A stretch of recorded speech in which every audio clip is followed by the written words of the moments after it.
Manufacturing industry शुरू कर रहे हैं आज से। Manufacturing industries, there are many things which I think all of us can comprehend it well. चीजें ओवरलैप हैं, like I can not justify national manufacturing policy without mentioning industrial corridors. Industrial corridors को apply करोगे तो multi modal है, multi modes which incorporate railways, roadways, pipeline network, port infrastructure। पर हम सब चीजों को एक साथ कंबाइन करके नहीं पढ़ सकते। पोर्ट अलग टॉपिक है, रोडवेज अलग है, रेलवेज अलग है, इनलैंड वाटरवेज अलग है। So we will be trying to grade them up. जहां पर ओवरलैप की कंपल्शन होगी उसको बाय डिफॉल्ट मेंशन जरूर करेंगे।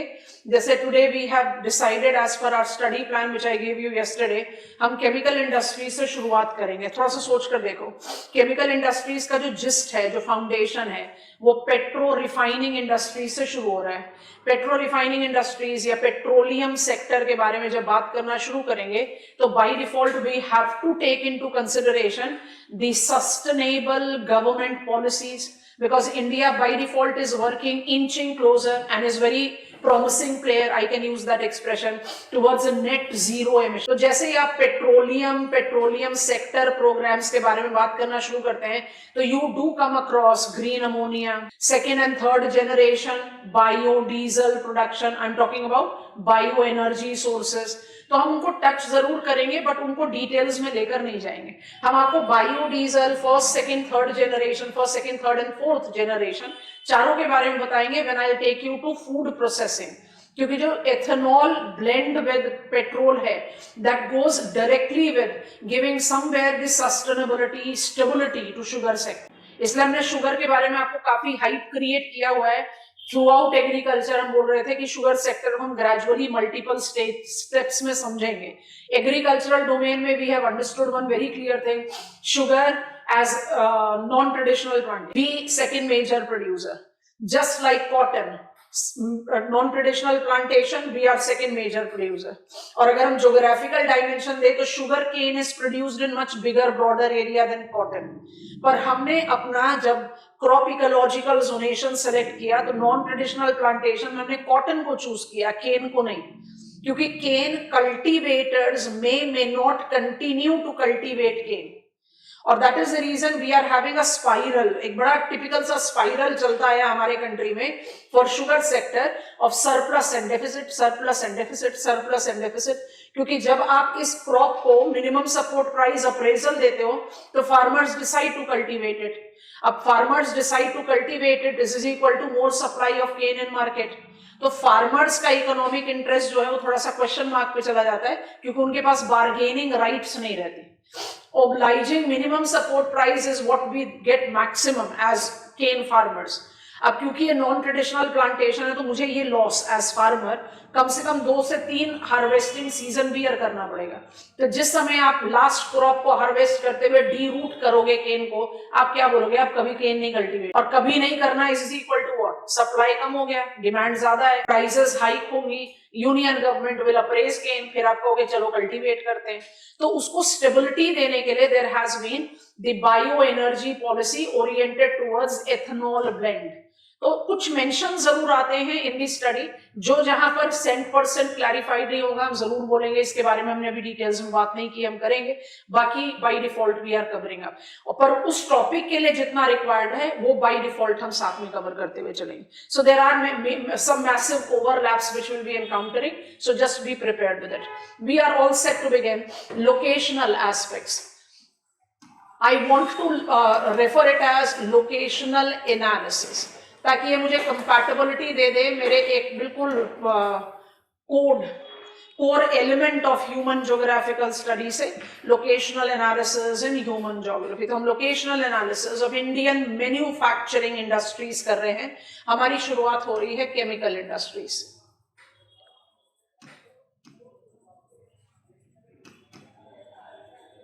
जो ब्लॉक स्पेसिफिकली लिखे हुए हैं सिलेबस में वो तो है फार्मास्यूटिकल और फर्टिलाइजर, बट जब आप केमिकल इंडस्ट्रीज की पिकअप प्रेफरेंस ले रहे हो तो पेट्रोलियम या पेट्रोलियम इंडस्ट्रीज को मिस आउट नहीं किया जा सकता, जैसे हमने आपको बताया। और यहीं पर हम अपने इंट्रोडक्शन के लिए पाइपलाइन नेटवर्किंग को भी पिकअप करेंगे। लेट इट बी कि पाइपलाइन नेटवर्किंग को आप एसोसिएट किसके साथ करते हो, इंफ्रास्ट्रक्चर, जो जाना चाहिए किसमें, ट्रेड ट्रांसपोर्ट इंफ्रास्ट्रक्चर, जो हमारा last block of economic geography of India रहेगा। बट वो मुझे यहाँ पर कितनी, ऑफकोर्स थोड़ा सा उससे एक्सटेंडेड रहेगा, बट मुझे कितनी मदद कर देगा वो आप थोड़ी देर में खुद ही समझ जाओगे। So we want to take chemical industries. Chemical industries की फाउंडेशन के लिए we are picking up the reference of pipeline networks in India. आप चाहो तो इसको बॉक्स आइटम के तौर पर बना लो, फिर केमिकल इंडस्ट्रीज का इंट्रोडक्शन ले लेंगे। Pipeline network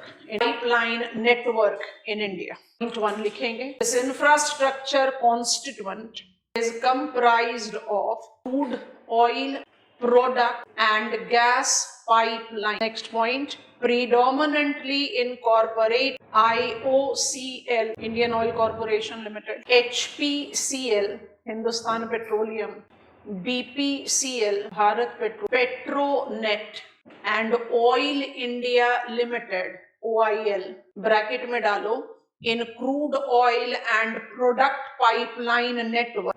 And then finally write down Gas Authority of India Limited for the gas pipeline.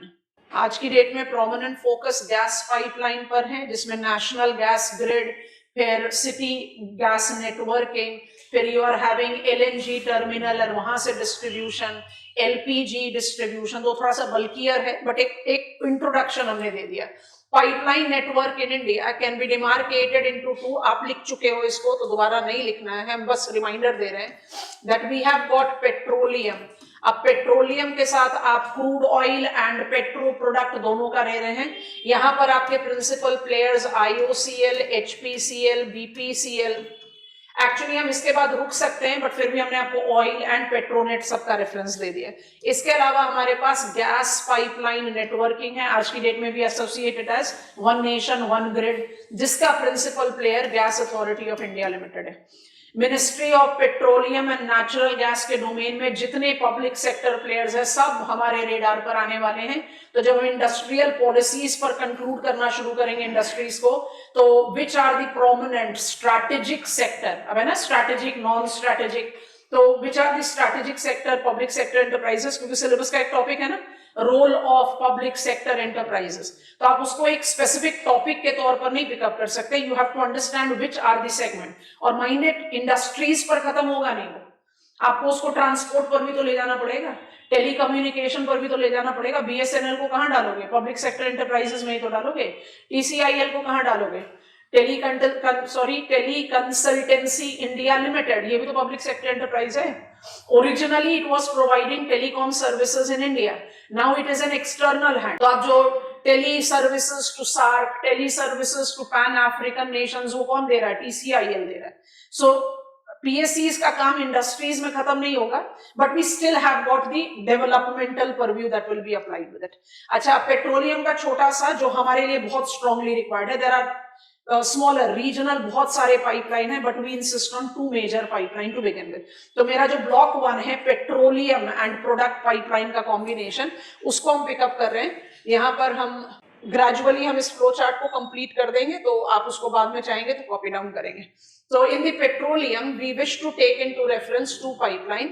एक को बोलते हैं डिगबोई बरौनी पाइपलाइन। हमारे केमिकल इंडस्ट्रीज का एक मेजर चंक यहाँ पर कवर अप हो जाता है।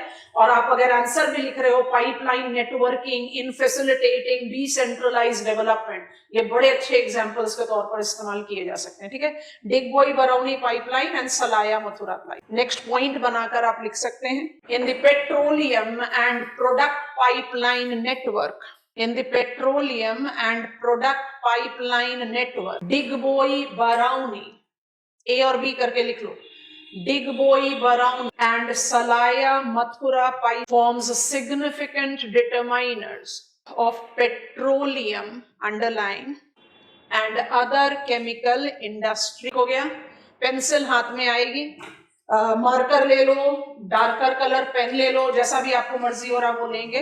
हम जरा फटाफट रीजनल मैप पर इसको बनाकर फिर क्विक डायग्राम बनाकर आगे बढ़े। डिगबोई बरौनी पाइपलाइन हम ट्रेस करना चाहते हैं, तो आप क्या करेंगे, आप map of north eastern states पहुंच जाइए। आपको करना क्या है, ध्यान से सुन लेंगे पहले। डिगबोई आप सब पहुंच गए बिना किसी इंस्ट्रक्शन के। असम में हमने कहा था ना क्रूड ऑयल रीजन्स है, क्रूड ऑयल प्रोडक्शन रीजन्स है, तो वहां पर हमने पिकअप किया था Dumduma, Naharkatia, but Digboi is refinery, तो आपको डिगबोई से पिकअप करना है, राइट। सो आपके पास क्रूड ऑयल फील्ड भी है वहां पर और oldest functioning refinery of our country भी है। तो डिगबोई आपने पिकअप किया, उसको हाईलाइट कर देंगे। उसका जैसे नेक्स्ट स्टेशन आपको बताएंगे आप उसको हाईलाइट करोगे और दोनों के बीच में एकदम रफ हैंड से पेंसिल से लाइन ज्वाइन कर दोगे। डार्कर करना ताकि आप नेक्स्ट टाइम पेज ओपन करें आपको पाइपलाइन अपने आप दिखाई दे। Comfortable? Can I begin? Can I begin? I am referring school atlases, सारे इंस्ट्रक्शन दे रहे, फटाफट से मार्क करते चलो, फिर डायग्राम बना देंगे। So first thing that I have encountered is Digboi. सबको डिगबोई दिख गया? डिगबोई से थोड़ा सा स्टेप टूवर्ड्स वेस्ट की तरफ लेना है। You have reach Naharkatia, mark हो गया? जैसे दो सेंटर मार्क हुए, फ्री हैंड से दोनों को बोल्ड लाइन से ज्वाइन कर दो। आप फटाफट पाइपलाइन बना रहे हो, ठीक है। आपने अभी तक अपना स्कूल एटलस चेंज नहीं किया, आप स्ट्रगल करते रहोगे।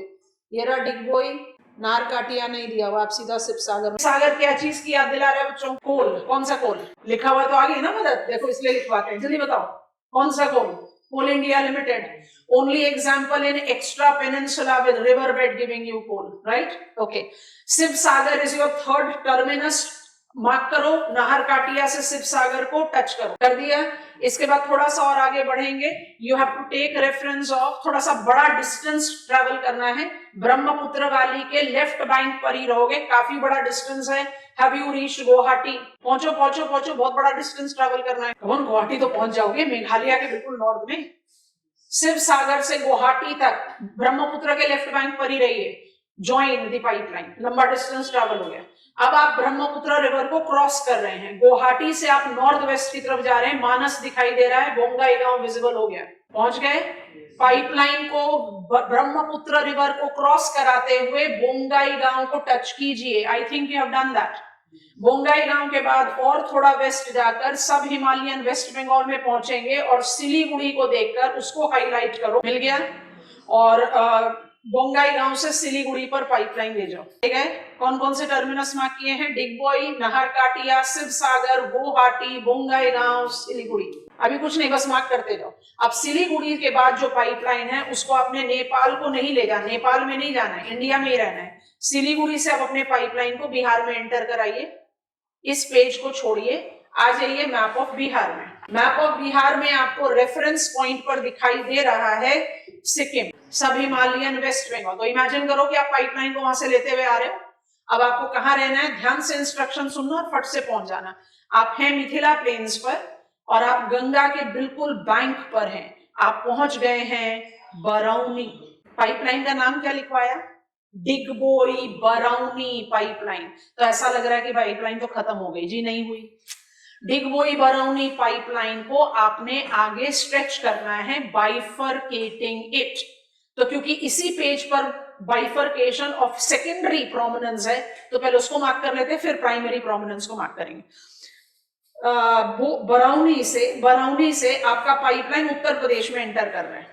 तो सबसे पहले उत्तर प्रदेश में प्लेस को हंट करो और लोकेट कर लो। आप पहुंच गए गोरखपुर। अच्छा, तो आप बरौनी से पाइपलाइन को गोरखपुर ले जाइए, ठीक है। और इसको कंक्लूड करना है आपको काफी लंबा डिस्टेंस ट्रैवल करते हुए, मतलब आप घाघरा नदी को भी क्रॉस करोगे and then you are crossing river Ganga to reach Kanpur. पहुंचे कि नहीं? कानपुर एक बहुत इंपॉर्टेंट फार्मास्यूटिकल केमिकल हब है। कानपुर में कोई अपना रिसोर्स नहीं है, पाइपलाइन का बेनिफिट है। कानपुर में बहुत सारी पाइपलाइन आएगी, कम से कम 2 तो हमारे रेडार पर आ जाएगी, ठीक हुआ। Gorakhpur to Kanpur, is that done with us? Bold line बना लीजिए। उसके बाद बरौनी पर वापस आ जाइए। अब बरौनी से आपको एंटर करना है झारखंड। बरौनी पर पाइपलाइन बाइफरकेट हुई है, इज दैट कंफर्टेबल? तो बैक टू बरौनी, बरौनी से पहुंचना है झारखंड। ध्यान से इंस्ट्रक्शन सुनो, पहुंच जाओगे। Place is marked in our school atlas. Jharkhand में आप West Bengal Jharkhand inter state boundary पर हैं और ट्रॉपिक ऑफ कैंसर के बिल्कुल नॉर्थ पर हैं। पहुंच गए सिंदरी। अब बरौनी से पाइपलाइन को ले जाओ सिंदरी पर, पहुंच गए। अब सिंदरी से नेक्स्ट स्टेप पर तो आप वेस्ट बंगाल में ही एंटर करोगे, ठीक है। यहां से पेज छोड़िए, आ जाइए मैप ऑफ वेस्ट बंगाल। जिस पेज से शुरू हुए थे उसी पेज पर दोबारा आ जाओ। झारखंड दिख ही रहा है, ट्रॉपिक ऑफ कैंसर दिख रहा है, आप अप्रोक्सीमेटेड लोकेशन ऑफ सिंदरी भी विजुअलाइज कर ही सकते हो। अब सिंदरी से अपने पाइपलाइन को पहले ले जाओ कोलकाता और इसको खत्म कर दो एट हल्दिया। पहले कोलकाता जाएगा फिर हल्दिया पहुंचेगा। डन डन, चलो मदद करो। इस पेज को डिस्टर्ब नहीं करते, इसमें हम फाइनल क्रक्स डेवलप कर लेंगे, हम अलग पेज ले लेते हैं। हमारा पहला पाइपलाइन का क्या नाम है? डिगबोई बरौनी पाइपलाइन। अब इसके बाद आपको कितनी आसानी से बस एक कंसोलिडेशन करना पड़ेगा with the major most player when it comes on to petro refining. आप अपने आप से देखना, let us go step by step. अब इस डायग्राम को कैसे बनाते हैं? हम इसको बोलते हैं, कोई ऑफिशियल नेम नहीं है, हम इसको बोलते हैं कॉन्स्टिलेशन डायग्राम, क्योंकि देखने में लगता है कॉन्स्टिलेशन बना रहे हैं। मदद करते जाना। हम शुरू कर रहे हैं डिगबोई से, हम उसके बाद एंटर करते हैं नाहर काटिया, फिर हम एंटर करें शिव सागर, फिर एक बहुत बड़ा डिस्टेंस है पर हम अपना स्पेस मैनेज करेंगे तो हम अपना डिस्टेंस कम ही रखेंगे। It is Guwahati, then I cross Brahmaputra river, reach Bongaigaon, उसके बाद हम पहुंचते हैं सिलीगुड़ी पर, उसके बाद हम आ जाते हैं बरौनी पर। बरौनी से जो मेरा मेन पाइपलाइन है, पाइपलाइन दोनों ही इंपॉर्टेंट है बट जो मोर सिग्निफिकेंट है वो मुझे लेकर जाता है सिंदरी पर, उसके बाद आप उसको ले जाते हो कोलकाता पर और टर्मिनेट कर देते हो हल्दिया पर। कोलकाता थोड़ा सा और ईस्ट पर होना चाहिए, तो यहाँ उसका चलो सारा ही मिट गया, इधर कर देते हैं Kolkata, and then I conclude it at Haldia. अच्छा, इसका जो बाइफरकेटेड एक्सटेंशन है वो कहाँ गया? वो गया गोरखपुर पर, और काफी लंबा डिस्टेंस लेकर आप पहुंच गए हैं कानपुर। हमने आपको आपके मैप पे, रीजनल मैप पे यही बनाने के लिए बोला था। अब इसमें फटाफट से लाइन ज्वाइन करेंगे और कुछ पर बबल डाल देंगे।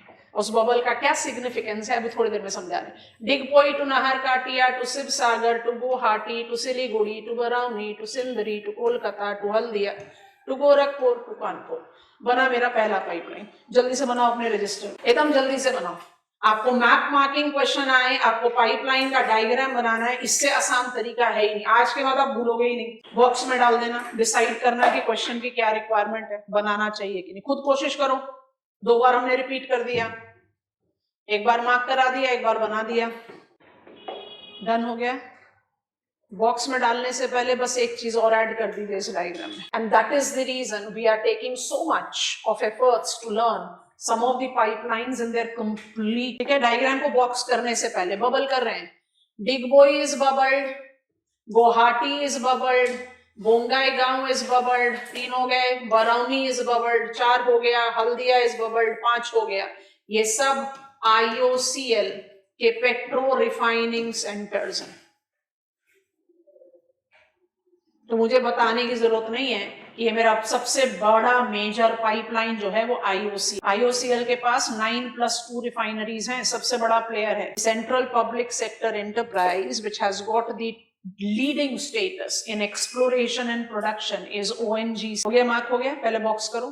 पाइपलाइन का नाम डिगबोई बरौनी ही कहा जाता है, लेकिन हम समझ गए कि बरौनी हल्दिया एंड बरौनी कानपुर। मिनट के लिए रुको। ONGC is Maharatna, IOCL is Maharatna. एक जनरल कंपैरिजन दे रहे हैं, धीरे धीरे हमें इन सबको लर्न करना है, तो as an how it is coming up. ONGC, oil and natural gas commission, leading player when it comes to exploration and production. IOCL leading player when it comes on to processing and marketing. माने IOCL होगा oil marketing and processing Maharatna, and ONGC जाता है oil exploration and production, oil and natural gas. नाम ही है ONGC, तो it comes very evident. ONGC refinery में अपनी प्रेजेंस दर्ज करा चुका है। आई have got 2 functioning refineries of ONGC। अभी हम लिस्ट क्रिएट करेंगे after making you learn pipeline. And IOCL exclusively refining and marketing के लिए। तो ये इंपॉर्टेंट पॉइंट ऑफ डिस्टिंक्शन आप याद रखेंगे। IOCL जो बहुत डोमिनेटिंग प्लेयर है when it comes on to oil processing and marketing as central public sector enterprise, इसके पास 9 खुद की रिफाइनरी है, जिसमें 5 आप ऑलरेडी पढ़ चुके, एंड 2 इसकी सब्सिडरी की रिफाइनरी है। CPCL बोलते हैं उसको, चेन्नई पेट्रोकेमिकल्स, जिसमें 2 हैं आपके पास, तो विल बी एडिंग दैट। तो 9+2 रिफाइनरीज हैं इसकी। डिगबोई बरौनी पाइपलाइन ने मुझे 5 out of 23 operational refineries in the country के लिए बड़े आराम से समझा दिया, and it will give me the understanding of how some chemical industries are marking their position in the places जहां मेरी नॉलेज के हिसाब से तो कोई भी केमिकल इनपुट है ही नहीं। कानपुर आपको एक केस दिया हमने, आई व्हाट केमिकल, कानपुर को नदर्न इंडियन फार्मास्यूटिकल हब का एक इंपॉर्टेंट पॉइंट कहा जाता है, क्योंकि वहां पर pipeline supported availability of feed stock है। ठीक, तो ये मेरा पहला पाइपलाइन हो गया। I am enlarging on this petroleum product pipeline, Digboi Barauni हो गया। अब सलाया मथुरा को पिकअप कर रहे हैं। वापस से आ जाओ अपने मैप एटलस पर। सलाया मथुरा, फिर उसका भी डायग्राम बना। सलाया मथुरा पाइपलाइन, सलाया के लिए पहुंचना पड़ेगा गुजरात। और 2-3 चीजों को जरा ध्यान से, सलाया ना हमारे रीजनल मैप पर मार्क नहीं है, तो हम आपको अप्रोक्सीमेट लोकेशन दे रहे हैं, वहां पर मार्क कर लेना। हम कठियावाड़ पेनिनसुला में गल्फ ऑफ कच्छ के शोर पर हैं। ठीक है, जामनगर तो मिल ही गया, मत नहीं मार्क करना, जामनगर मार्क नहीं करना। जामनगर मिल गया कि नहीं? अब जामनगर से एडजॉइनिंग माने थोड़ा सा नॉर्थ वेस्ट पर जाओगे, एकदम छोटा सा, माने लेस देन अ मिलीमीटर कोस्ट पर जाना है, क्योंकि सलाया जो है वो माइनर पोर्ट है हमारे कंट्री का। ठीक है, तो जामनगर के एडजॉइनिंग है, थोड़ा सा नॉर्थ वेस्ट में है, पोर्ट है, तो आपने अप्रोक्सीमेटेड लोकेशन ऑफ सलाया पकड़ लिया। ठीक है, मार्क कर दो उसको, नाम लिख दो, गल्फ ऑफ कच्छ में सलाया। सलाया मथुरा पाइपलाइन है ना, तो सलाया तो पिकअप कर लिया, गुजरात में है। अब इससे पहले कोई चीज मार्क नहीं करनी है, बहुत ध्यान से सुनना है जो हम बोल रहे हैं। बिना किसी इंस्ट्रक्शन के आप पहुंच जाइए गांधीनगर। पहुंच गए, कुछ मार्क नहीं करना। देखो पहले गांधीनगर के बिल्कुल एडजॉइनिंग आपको 1 स्टेप नॉर्थ है, कलोल दिख रहा है। ठीक है, कुछ नहीं मार्क करोगे। गांधीनगर से साउथ में आओ, अहमदाबाद पहुंच गए, पहुंचे कि नहीं? अहमदाबाद से थोड़ा सा और साउथ पर जाओ, नेशनल हाईवे 48 पर ट्रैवल कर रहे हो, double line red line highways है हमारे मैप में। आप नदियाद पहुंचे, वडोदरा पहुंचे। नदियाद और वडोदरा के बीच में हाईवे को छोड़कर ईस्ट की तरफ जाओगे तो आपको कलोल और हलोल दोबारा दिखाई दे रहे हैं। मतलब गुजरात में आपके पास 2 कलोल हैं। तो जब आप पाइपलाइन कंस्ट्रक्ट करते हो तो आपको बहुत ध्यान रखना है कि आपको कौन से कलोल को पकड़ना है। तो कौन से कलोल को पकड़ोगे? North of Gandhinagar. ये जो कलोल आपको दिख रहा है वडोदरा के ईस्ट में, ये कॉटन टेक्सटाइल के लिए जाना जाता है, और गांधीनगर के नॉर्थ में जो है वो पाइपलाइन का टर्मिनस है। समझ में आ गया? चलिए, सलाया पहला टर्मिनस हुआ हमारा, वहां से हमारा पाइपलाइन गया कहां पर? कलोल। कलोल कौन सा? North of Gandhinagar. ठीक है, अच्छा, सलाया के बाद आप कलोल पहुंचकर, that is you are still in Gujarat, उसके बाद आप एक स्टेप एक्सटेंड करेंगे, you will cross inter state border, और मेरे ख्याल से मुझे इंस्ट्रक्शन देना नहीं चाहिए, आप पहुंचेंगे सवाई माधोपुर, काफी लंबा डिस्टेंस ट्रेवल करके राजस्थान। सवाई माधोपुर आप ऑलरेडी किस कंटेक्स्ट में पढ़ चुके हैं?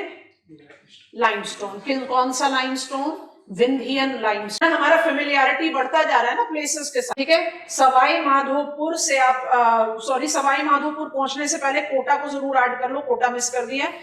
कलोल के बाद कोटा पहुंचेंगे, फिर सवाई माधोपुर। कोटा और सवाई माधोपुर दोनों हमने लाइमस्टोन में लिया था। राजस्थान में 2 टर्मिनस है, दोनों को ऐड करना है, कोटा सवाई माधोपुर। अच्छा, अब सवाई माधोपुर से इसी मैप पर भी अगर आप नोटिस करेंगे, आप थोड़ा सा और नॉर्थ ईस्ट की तरफ चलते हुए चले जाओगे तो आपको दिखाई दे रहा है दिल्ली, उत्तर प्रदेश। दिल्ली तो बहुत नॉर्थ में चला गया, आप बाय डिफॉल्ट उत्तर प्रदेश में ही एंटर कर रहे हैं ना, तो आप आ जाइए उत्तर प्रदेश के मैप पर। उत्तर प्रदेश के मैप पर आइए, चंबल रिवर दिखाई दे रही है। चंबल रिवर बनाती है interstate boundary between Rajasthan and Madhya Pradesh, उसका रेफरेंस लीजिए। राजस्थान में रहिए, इमेजिन करिए कि आप सवाई माधोपुर से एंटर कर रहे हो उत्तर प्रदेश, सीधे पहुंचोगे मथुरा। पहुंच गए कि नहीं? नाम क्या था पाइपलाइन का? सलाया मथुरा पाइपलाइन। पर पाइपलाइन यहाँ नहीं खत्म हो रही, अब पाइपलाइन को यहां से कहां ले जाना है? मथुरा से पाइपलाइन जा रही है हरियाणा, फिर पंजाब। तो आप मथुरा तक पाइपलाइन को ले आए, अब आपको उसको हरियाणा की तरफ मोड़ना है, माने नॉर्थ वेस्ट पर मोड़ना है। हरियाणा दिखाई दे रहा है इस मैप पर भी, तो मोड़ दो पेंसिल से, लाइन बना दो। हरियाणा में कहाँ पहुंचना है उसके लिए रीजनल मैप पर आ जाइए। Coming to map of Haryana. आ गए ना? न्यू दिल्ली का रेफरेंस लीजिए, न्यू दिल्ली का रेफरेंस ले लिया, एकदम सीधा नॉर्थ में जाओ, पहुंच गए पानीपत। पहुंचे कि नहीं? परफेक्ट। तो आपका पाइपलाइन जो है वो मथुरा से पहुंच रहा है पानीपत। ठीक हुआ? पानीपत में आपकी पाइपलाइन बाइफरकेट होगी, बाइफरकेट होकर इसको पंजाब में एंटर करना है। पानीपत पे पाइपलाइन बाइफरकेट होगी और बाइफरकेट होकर दोनों ही पाइपलाइन पंजाब में जाती है। तो पहले लोकेशन को टच करें, देखें। पहला लोकेशन आपको लेना है, एकदम वेस्टर्न हरियाणा में पहुंच जाओ, एकदम वेस्ट हरियाणा में, और सीधे नॉर्थ में एंटर करो। पंजाब, भटिंडा मिल गया, हाईलाइट कर लो भटिंडा को। हो गया ना? अच्छा, अब इसके बाद क्या करो, भटिंडा का ही सपोर्ट ले सकते हैं या फिर आप चले जाएं हिमाचल प्रदेश का inter state boundary with Punjab को टच करते हुए। गोविंद सागर दिख रहा है, गोविंद सागर डैम, रिजर्वॉयर, करनांगल, यस नो, वहां से सीधे वेस्ट जाओ पंजाब में, जलंधर मिल गया, मिला कि नहीं? शाबाश। अब क्या करो, पानीपत से दो लाइन बनाओ, एक लाइन ले जाओ भटिंडा, दूसरा लाइन ले जाओ जलंधर। हो गया? चलो कॉन्स्टलेशन तैयार करें। The second prominent pipeline that we take up with petroleum and petro product is Salaya Mathura pipeline.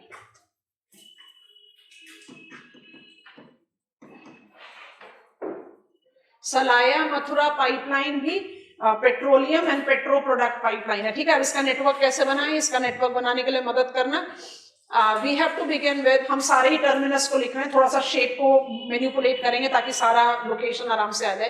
तो हमने शुरुआत करी है सलाया से, सलाया से हम जाते हैं कलोल, कलोल से हम पहुंचते हैं कोटा, कोटा से हम पहुंचते हैं सवाई माधोपुर,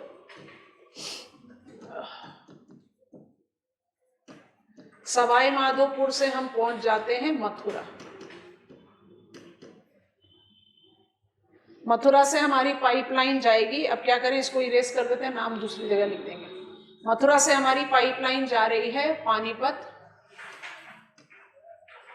और पानीपत से हमारी पाइपलाइन बाइफरकेट होकर एक जा रही है जलंधर और दूसरी जा रही, ठीक है? बनाते हैं कॉन्स्टलेशन, नाम भी लिख दे। इसमें फिर से हम कुछ बबल्स बनाएंगे, पर पहले हमारी pipeline Salaya to Kalol to Kota to Sawai Madhopur to Mathura to Panipat to Jalandhar to Bathinda. Pipeline का नाम है सलाया मथुरा। जब आप एक दो प्रैक्टिस के बाद थोड़े से परफेक्ट हो जाओगे ना मैप मार्किंग पर, माने इंडिया का रफ मैप बनाया और फटाफट उसमें लोकेशन मार्क कर दिए, तो आप उस तरह से भी डायग्राम बना सकते हैं।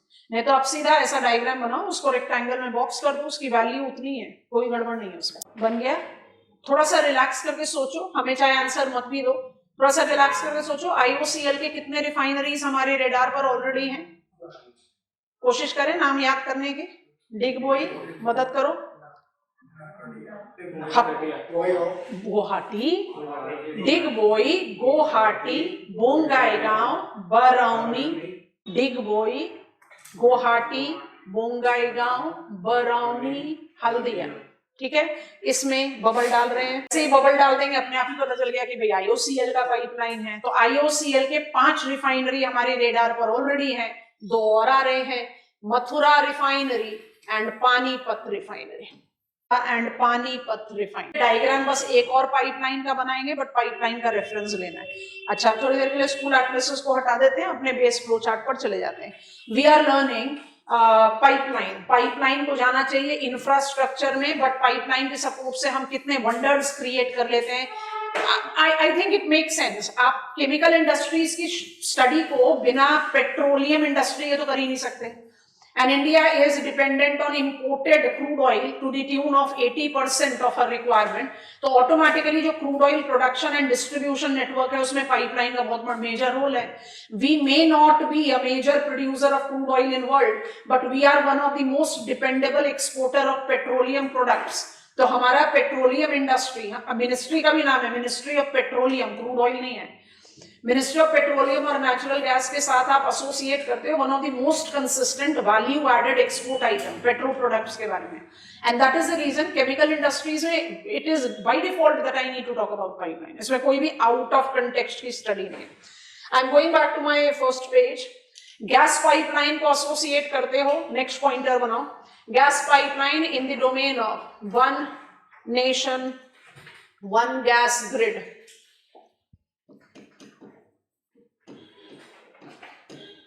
One nation, one grid, it is related to natural gas domain. Is it only with the natural gas? नहीं, इसलिए हमने लिखा है gas. One nation, one grid. It is oriented towards a dominating player as Gas Authority of India Limited.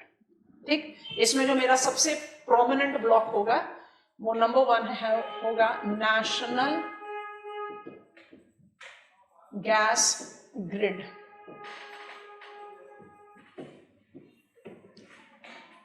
National gas grid में आप HBJ pipeline, हम इसका diagram बनाएंगे। नेशनल गैस ग्रिड में HBJ पाइपलाइन की बात करते हैं और प्रधानमंत्री ऊर्जा गंगा प्रोजेक्ट की बात करते हैं। ये गैस नेशनल गैस ग्रिड की बात। तो पहले HBJ पाइपलाइन को मार्कअप कर लेते हैं, फिर उसके बाद का बाकी कंटेंट क्रिएट करते हैं। चलिए HBJ पाइपलाइन को मार्क करना शुरू करें। गुजरात में पहुंचना है फिर से। ऑफशोर गैस फील्ड है हजीरा, आप सब जानते हैं, है ना। सूरत, सूरत से ऑफ कोस्ट आप हजीरा ले सकते हैं, सूरत दिख रहा है, ऑफशोर है, ऑफशोर गैस फील्ड है, तो हजीरा वहां से मार्क करोगे। HBJ पाइपलाइन को मार्क करें। हजीरा इन गुजरात से पाइपलाइन सीधी एंटर करवाओ मध्य प्रदेश में, हजीरा से सीधी एंटर कराओ मध्य प्रदेश में। पहुंच गए, मध्य प्रदेश में एंटर कराते ही मध्य प्रदेश के मैप पर पहुंचिए। हजीरा नहीं है तभी तो बता रहे हैं, सूरत का रेफरेंस लेकर मार्क करो। मध्य प्रदेश में पाइपलाइन को एंटर करा दीजिए और मध्य प्रदेश में आप आ जाइए। मैप ऑफ मध्य प्रदेश, गुजरात थोड़ा सा दिख रहा है इस पेज पर। गुजरात से आपका पाइपलाइन जैसे मध्य प्रदेश एंटर करता है, it is the terminus at Jhabua. मिला झाबुआ, राइट। झाबुआ के बाद आपको अपने पाइपलाइन को एक लंबा डिस्टेंस ट्रैवल कराना है। You are crossing tropic of cancer and you are getting on to Guna. मिला गुना, झाबुआ से काफी लंबा डिस्टेंस नॉर्थ ईस्ट की तरफ चलते जाओ। हैव यू रीच्ड गुना? जहां गुना दिख रहा है वहां ब्रैकेट में बीजापुर लिख लीजिए। H for Hazira, B for Bijapur, पहुंच गए हम। अब बीजापुर दैट इज गुना से आपकी पाइपलाइन टुवर्ड्स नॉर्थ ईस्ट जाती है और ध्यान से इंस्ट्रक्शन सुनो क्या बोल रहे हैं। आपको उत्तर प्रदेश के उस पार्ट में एंटर करना है जो बिल्कुल एक पॉट सुराही के शेप का लग रहा है, मध्य प्रदेश से 3 साइड से बाउंडेड है, दिख रहा है कि नहीं। वहां पर ले जाओ अपनी पाइपलाइन को, छोड़ दो और मैप ऑफ उत्तर प्रदेश में पहुंच जाओ। तो आपकी पाइपलाइन ऑटोमेटिकली कहां एंटर करी है? झांसी। मिल गया। झांसी से पाइपलाइन जाएगी ओराई, ओराई से पाइपलाइन जाएगी कानपुर। देखो दूसरी मेजर पाइपलाइन पहुंच गई कानपुर। और कानपुर लखनऊ के बीच में, कानपुर लखनऊ के बीच में यू हैव टू मार्क, नाम नहीं दिया हुआ है हमारे स्कूल एटलस में तो हम आपको एक रेफरेंस पॉइंट दे रहे हैं। कानपुर और लखनऊ से थोड़ा सा साउथ ईस्ट की तरफ, मतलब टुवर्ड्स रायबरेली, बिल्कुल पहुंच नहीं जाना रायबरेली, एक जनरल रेफरेंस ले रहे हैं। तो कानपुर लखनऊ को इमेजिन करो कि बेस ऑफ द ट्रायंगल है और एपेक्स को मार्क कर दो towards Raebareli but more proximate to Kanpur and Lucknow. Mark कर दीजिए वहां पर जगदीशपुर और पाइपलाइन को जगदीशपुर पर ले जाइए। पाइपलाइन का नाम क्या है? HBJ, हजीरा, बीजापुर, जगदीशपुर। ठीक हुआ। बैक टू कानपुर आइए और बाइफरकेटेड पाइपलाइन को सीधा नॉर्थ ले जाइए, थोड़ा सा वेस्ट है। Have you reach Shahjahanpur? पहुंचे कि नहीं? शाहजहानपुर, शाहजहानपुर पे में we have got one of the, आपको बताया था ना, IFFCO Indian farmers fertilizer cooperative, Aonla fertilizer plant है यहाँ पर, तो नेचुरल गैस बेस्ड है। तो नेचुरल गैस कहाँ से मिल रहा है? HBJ pipeline. तो शाहजहानपुर, चाहेंगे तो अनोला लिख लेंगे, पहले कॉन्स्टिलेशन डायग्राम बना लेते हैं। I am right here with the final diagram. इसके बाद हम डायग्राम नहीं बनाएंगे, फटाफट से पाइपलाइन का कंटेंट क्रिएट आउट कर लेंगे। Name of the pipeline is HBJ. तो हम शुरू कर रहे हैं पहले हजीरा से। हजीरा से हम एंटर करते हैं मध्य प्रदेश, पहुंच जाते हैं झाबुआ। झाबुआ से हम काफी बड़ा डिस्टेंस ट्रैवल करके पहुंचते हैं गुना। गुना को रिलेट्स विद आर बीजापुर। वहां से मेरी पाइपलाइन एंटर कर जाती है उत्तर प्रदेश में झांसी, फिर जाएगी ओराई, फिर जाएगी कानपुर और फिर जाएगी जगदीशपुर। थोड़ा सा प्लेसमेंट को चेंज करते हैं ताकि हम कानपुर से बिग डिस्टेंस नॉर्थ जो जाना है उसको भी जस्टिफाई कर लें। थोड़ा सा नॉर्थ वेस्ट में पड़ता है, इट्स शाहजहानपुर। हम ब्रैकेट में लिख दे रहे हैं अनोला, क्योंकि हमें इसकी रिक्वायरमेंट होगी जैसे ही हम आगे बढ़ेंगे। अब इस पाइपलाइन को बनाने के लिए आपने फिर वही वाला लॉजिक अप्लाई करना है। From Hazira that is H, to Jhabua, to Guna that is B, to Jhansi, to Auraiya, to Kanpur, to Jagdishpur that is J, and Shahjahanpur. This is your HBJ pipeline of Gas Authority of India. Question की demand को देखना, जज करना भाई मुझे diagram बनाना है कि नहीं बनाना। Because we have started talking about pipeline, तो जल्दी से पाइपलाइन नेटवर्किंग को खत्म कर दें। Can I proceed? 3 pipeline network draw कर लिए। You can proceed to draw more network depending on what is the demand of the question. हम चले गए अपने बेस पेज पर। We are taking national gas grid. HBJ pipeline one of the most conventional and till date most important है। Second correlate कर रहे हैं प्रधानमंत्री ऊर्जा गंगा प्रोजेक्ट से। प्रधानमंत्री ऊर्जा गंगा प्रोजेक्ट को फर्टिलाइजर इंडस्ट्री में बहुत स्ट्रांगली अप्लाई करेंगे, तो हम इसको ऐड कर लेते हैं। ठीक है, तो ऐसा कर लेते हैं, लिस्ट बना लेते हैं। National gas grid A, HBJ done. B, Pradhan Mantri Urja Ganga project. Dash डालो, फटाफट से लिख लो। Includes 15,000 kilometers of gas pipeline with defined extensions as Jagdishpur to Haldia, दोनों लोकेशन याद आ रहे हैं, Jagdishpur to Haldia and Bokaro to Dhamra. ये नए नाम हैं, अभी थोड़ी देर में आपको समझा देंगे। Bokaro to Dhamra. Dhamra is in Odisha, it's a minor port, and Bokaro Jharkhand. Bokaro steel limited now subsumed with steel authority of India limited. ठीक है, बोकारो धमरा। अब लिखो C, Barauni Guwahati pipeline as extension of PM Urja Ganga project, Barauni Guwahati. C, Barauni Guwahati. हमने एक आपके लिए बहुत इंपॉर्टेंट, अब थोड़ा सा बल्कियर टास्क आ गया। Number D, north eastern reason gas grid. North eastern reason gas grid, underline करो, डैश डालो, is called Indradhanush Gas Grid. Indradhanush Gas Grid Limited is a joint venture JV, FIOCL, ONGC, Oil India Limited, Numaligarh Refinery Limited, NRL, and of course Gas Authority of India Limited. माने 5 public sector players का joint venture. Next point लिखेंगे, more than 1600 kilometers of length. It aims at connecting all northeastern states with gas grid. अब लिखें D, Kochi Mangalore gas grid. Kochi Mangalore gas grid. It interconnects Kerala via Tamil Nadu to Karnataka as the major gas grid in peninsular India of GAIL. Kerala, Tamil Nadu, Karnataka gas grid भी बोलते हैं इसको। National gas grid का domain done हुआ। अब आ जाओ कैटेगरीज नेक्स्ट पे। So number 2 हम अप्लाई कर रहे हैं। 1 gas 1 grid part 1, national gas grid. E component लिखा है हमने केरला, तमिलनाडु, कर्नाटका।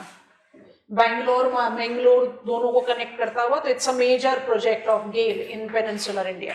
अब हम बात कर रहे हैं नंबर 2 है, we are talking about gas grid in the country.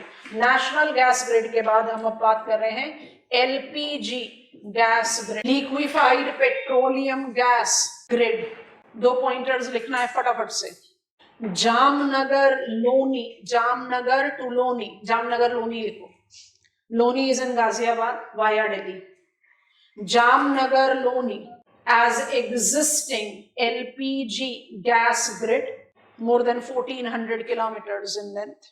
और दूसरा लिखेंगे Kandla Gorakhpur, Kandla Gorakhpur under construction, under construction 2800 kilometers of LPG pipeline to be lengthiest in world। ये अंडर कंस्ट्रक्शन है, अदरवाइज जामनगर लूनी जो है वो ऑपरेशनल है गैस सिलेंडर्स के रीफिलिंग के लिए, क्योंकि आप अल्टीमेटली एलपीजी प्रोड्यूस या इंपोर्ट कहाँ कर रहे हो, पोर्ट एरियाज में, और डिस्ट्रीब्यूशन आपको टू सिटी करना है, तो आप इसको सिटी गैस ग्रिड के साथ भी रिलेट करते हो, but that goes more with liquefied petroleum gas, तो we are not taking up that into account. So LPG हुआ। नंबर 3 को लेंगे, बहुत इंपॉर्टेंट है, we are taking into reference regasification centers with the mobility identified with seaport references, right? So LNG regasification terminals,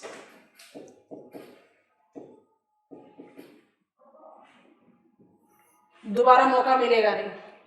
LNG liquefied natural gas regasification terminals।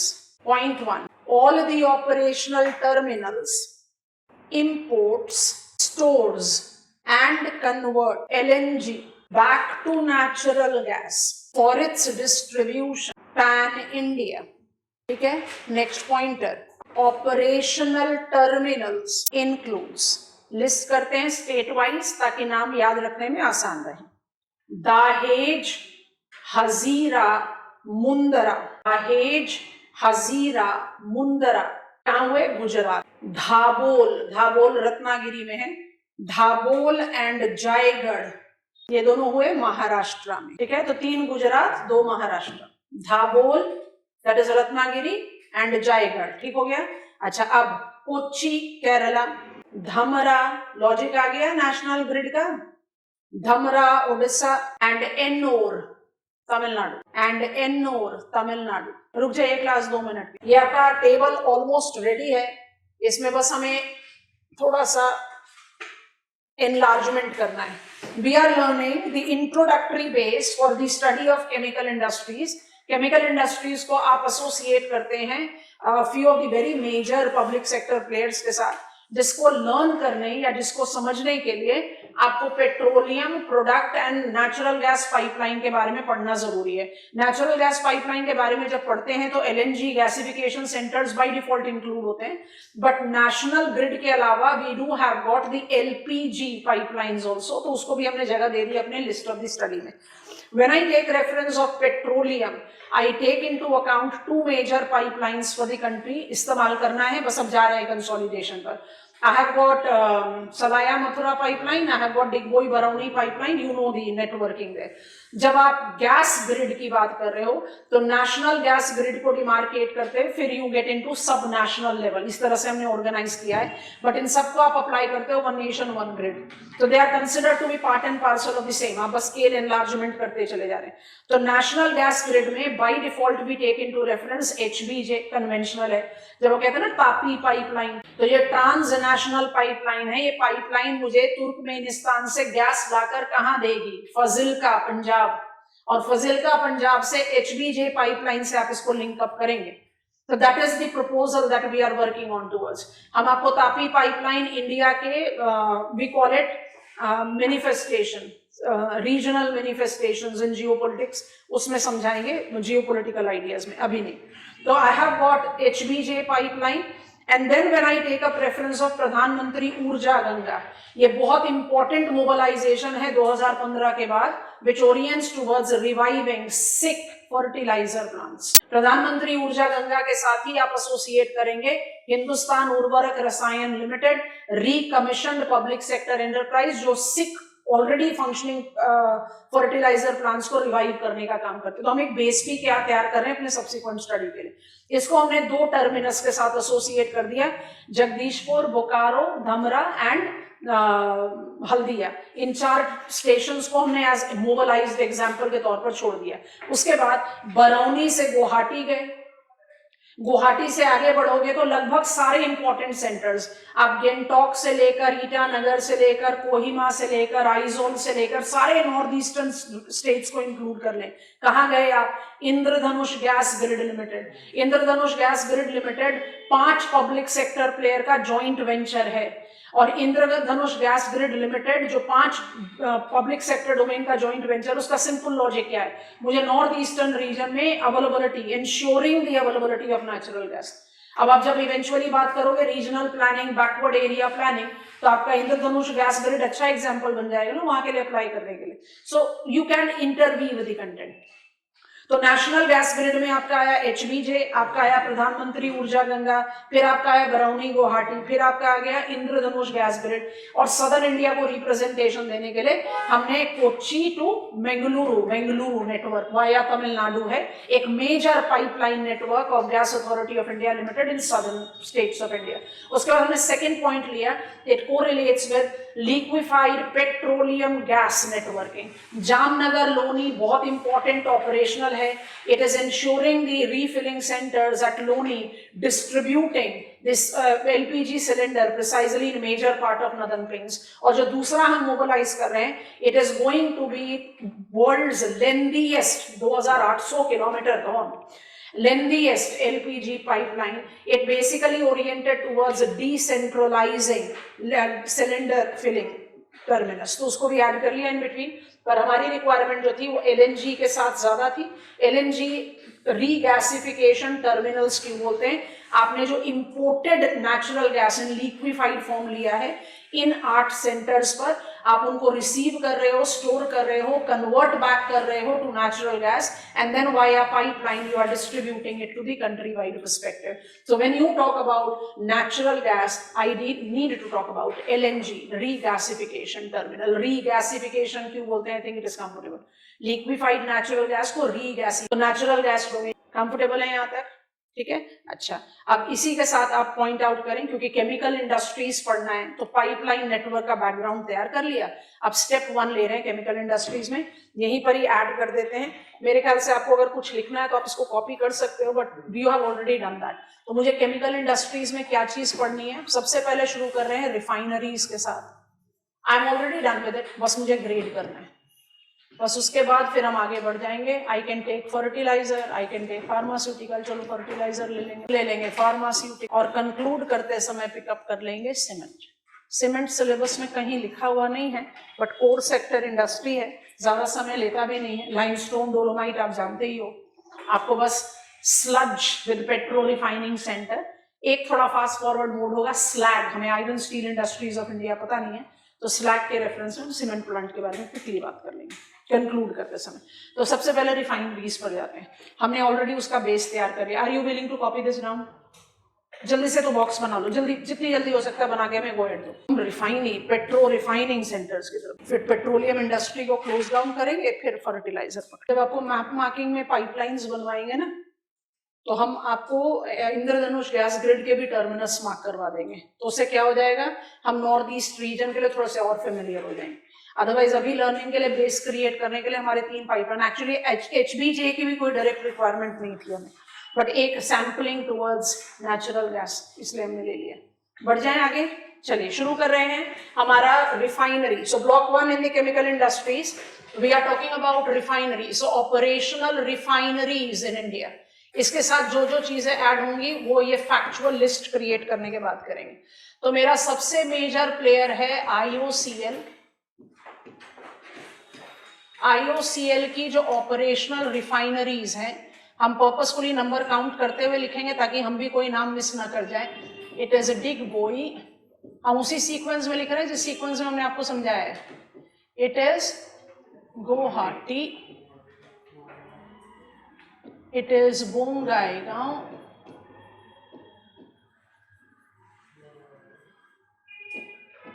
ठीक है, बोंगाईगांव के बाद आएगा बरौनी, बरौनी के बाद आ गया हल्दिया, हल्दिया के बाद ले लो मथुरा, मथुरा के बाद ले लो पानीपत। इतने तो हमने ऑलरेडी स्टडी कर लिए थे, अब हम नाम को ऐड कर रहे हैं। नंबर 8 इसमें आएगा कोयाली जो गुजरात में है, और नंबर 9 आएगा पारादीप जो उड़ीसा में है। तो इसके हो गए 9 अपने फंक्शनिंग रिफाइनरी। इसी की सब्सिडरी है, उसका नाम है CPCL, चेन्नई पेट्रोकेमिकल्स लिमिटेड। इसकी 2 रिफाइनरी है, तो हम ये लिस्ट को कंटिन्यू कर रहे हैं विद नंबर। इसकी 2 रिफाइनरीज है, तो यहाँ पर आउटलाइन करके लिख दे रहे हैं। नंबर 10 मेरे पास चेन्नई रिफाइनरी हो गई, और नंबर 11 मेरे पास हो गई नागापट्टिनम। तो IOCL विद 9+2 फंक्शनिंग रिफाइनरीज अपने आप ही मेजर मोस्ट रिफाइनरी हो गया। 23 ऑपरेशनल रिफाइनरी है हमारे कंट्री में। अच्छा, हम अपनी लिस्ट को आगे बढ़ाते हुए अब अदर प्लेयर्स, वो इतने बड़े प्लेयर्स तो बाय डिफॉल्ट नहीं है, तो अदर प्लेयर्स को पिकअप करते हैं। तो मेरा जो सेकंड मेजर प्लेयर हुआ वो हुआ HPCL, HPCL मुंबई। सो मेरा 12th रिफाइनरी हो गया।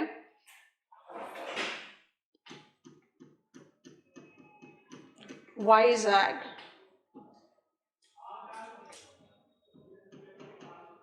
Star mark, Bathinda joint venture है HPCL एंड मित्तल एनर्जी। यहीं पर ही ऐड कर लेते हैं BPCL। नंबर 3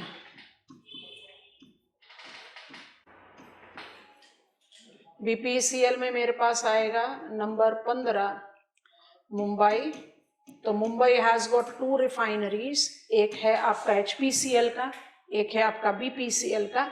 उसके बाद है आपके पास नंबर 16, आप पहुंच गए कोच्चि।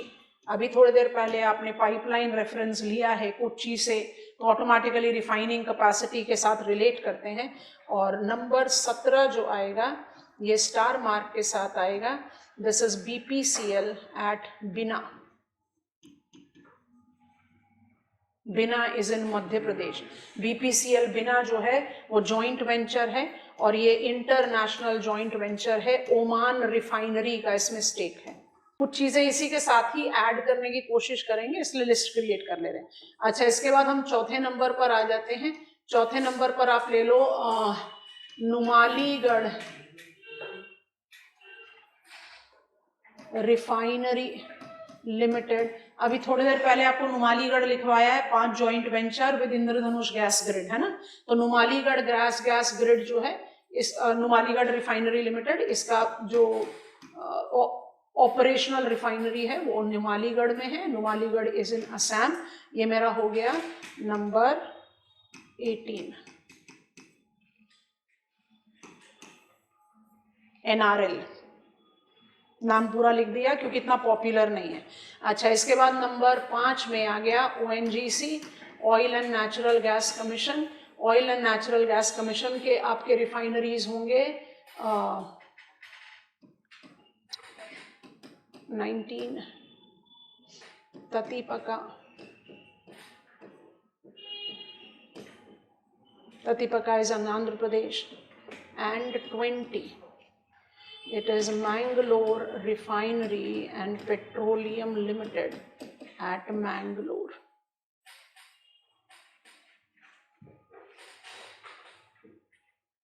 इसके बाद जो अब मेरा छठा ब्लॉक आएगा वो आ जाएगा प्राइवेट प्लेयर्स का।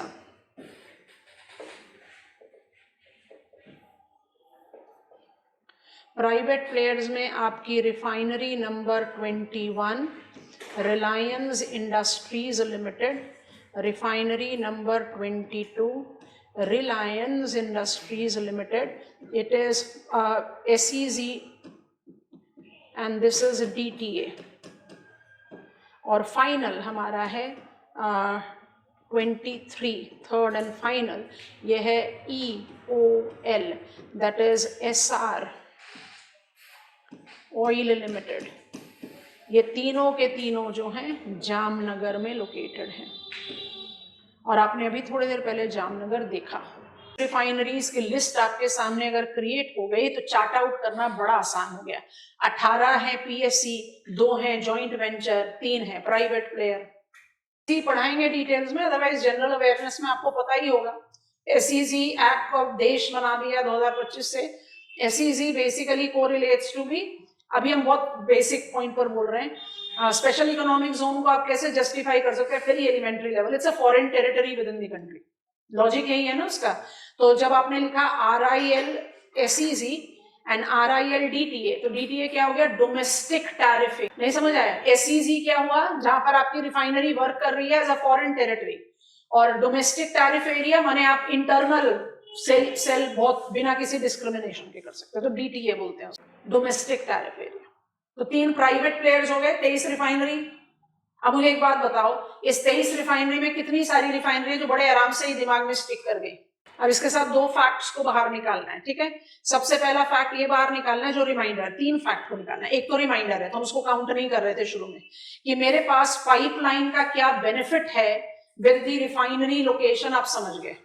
अब मुझे दूसरा फैक्ट निकालना है, refineries in India which incorporate 23 operational refineries and is making up a significant contribution in the overall manufacturing, because petro refining products है, उसकी locational characteristics को सिर्फ pipeline regulate नहीं कर रहा, उसकी locational characteristics को pipeline के बाद port orientation कर रहा है। क्यों कर रहा है? क्योंकि इंडिया मेजरली अपने क्रूड ऑयल को तो इंपोर्ट ही करता है, तो maximum of the locations beyond pipeline, if I can say so, because pipeline हमने पहले पढ़ा is related to the port oriented। आप port oriented नेक्स्ट फैक्ट निकाल रहे हैं। पहला फैक्ट हो गया था पाइपलाइन, पाइपलाइन में आपने जज कर लिया 5+2 रिफाइनरीज ऑफ IOCL। आप सोचो पोर्ट ओरिएंटेड, तो यहीं पर ही मार्क कर लेंगे, उसके बाद फिर हम आपको नेक्स्ट पॉइंट लिखवा देंगे। पोर्ट ओरिएंटेड को नोटिस करना है। पोर्ट ओरिएंटेड में किस किस को पिकअप करोगे? Paradip in Odisha. Paradip in Odisha is right there as port-oriented refinery. Chennai port-oriented. Nagapattinam minor port-oriented. Mumbai port-oriented. Vizag port-oriented. Mumbai दोबारा से आ गया तो दोबारा से बॉक्स कर दिया, Kochi port-oriented. Right, all of us? Mangalore port-oriented. Jamnagar SEZ DTA port-oriented. पहला locational characteristics, Indian refineries are related to pipeline networking. दूसरा, it is sea port oriented. Region, I have got maximum of imported crude oil to be processed. इसको बस box में डाल दो इसी list में। अब तीसरे पॉइंट को आप लिखें जरा जल्दी से। 8 out of 23, 8 out of 23 operational refineries marks their integration with petrochemical industries. These includes, 8 नाम लिखने हैं, लिस्ट करके लिखेंगे। These includes, पहला बॉक्स बनेगा IOCL, अब उसके 3 रिफाइनरीज इसमें इंक्लूडेड है, तो आप 3 नाम इसके साथ लिख रहे हो, ठीक है। कौन कौन से नाम लिख रहे हैं? कोयाली, पारादीप एंड पानीपत। कोयाली, पारादीप एंड पानीपत, तो 3 नाम हो गए 8 में से, ठीक है। आगे बढ़ो। नेक्स्ट ब्लॉक है HPCL, जिसमें आप पिकअप कर रहे हो भटिंडा, जॉइंट वेंचर है। नेक्स्ट है BPCL, जिसमें आप ऐड कर रहे हो कोच्चि। फिर है MRPL, Mangaluru, and finally to RIL SEZ and RIL DTA Jamnagar. अपने आप को रिमाइंड कराइए प्लीज। फ्रॉम दिस लिस्ट, बड़ा लंबा चौड़ा फैक्चुअल लिस्ट, हमें 3 चीजें डिराइव कर ली। पहला, that we are incorporating pipeline का network in significant regulation of refineries of our country. दूसरा, refineries also have dominating seaport orientation. तीसरा, all refineries do not correlate to petrochemical industries. Petrochemical industries के साथ integration 8 refineries का है. आगे ये बात समझ में? Okay, now we are taking facts, programs and achievements of petroleum industries. Kindly make a heading, petroleum industries, key government initiatives. Profile से शुरू कर देते हैं. India forms the dominating player of petro refining in world with refining capacity of more than 250 million metric tons. More than 250 million metric tons per year. Break this statement and write. Additionally, India is the 7th largest exporter of refined products. The government initiatives, underline कर लो, dash डाल दो. पहला लिखेंगे, oil fields regulation. Oil fields regulation and development amendment bill 2024. Hydrocarbon exploration and license policy aims at. दो चीजें लिख रहे हो, अलग अलग पॉइंट्स बनाकर लिख लो. Providing price stability to oil and gas producers. और दूसरा पॉइंट बनाकर लिखो, provision of single license for all hydrocarbon explorations. ठीक है, this is first. Write down second.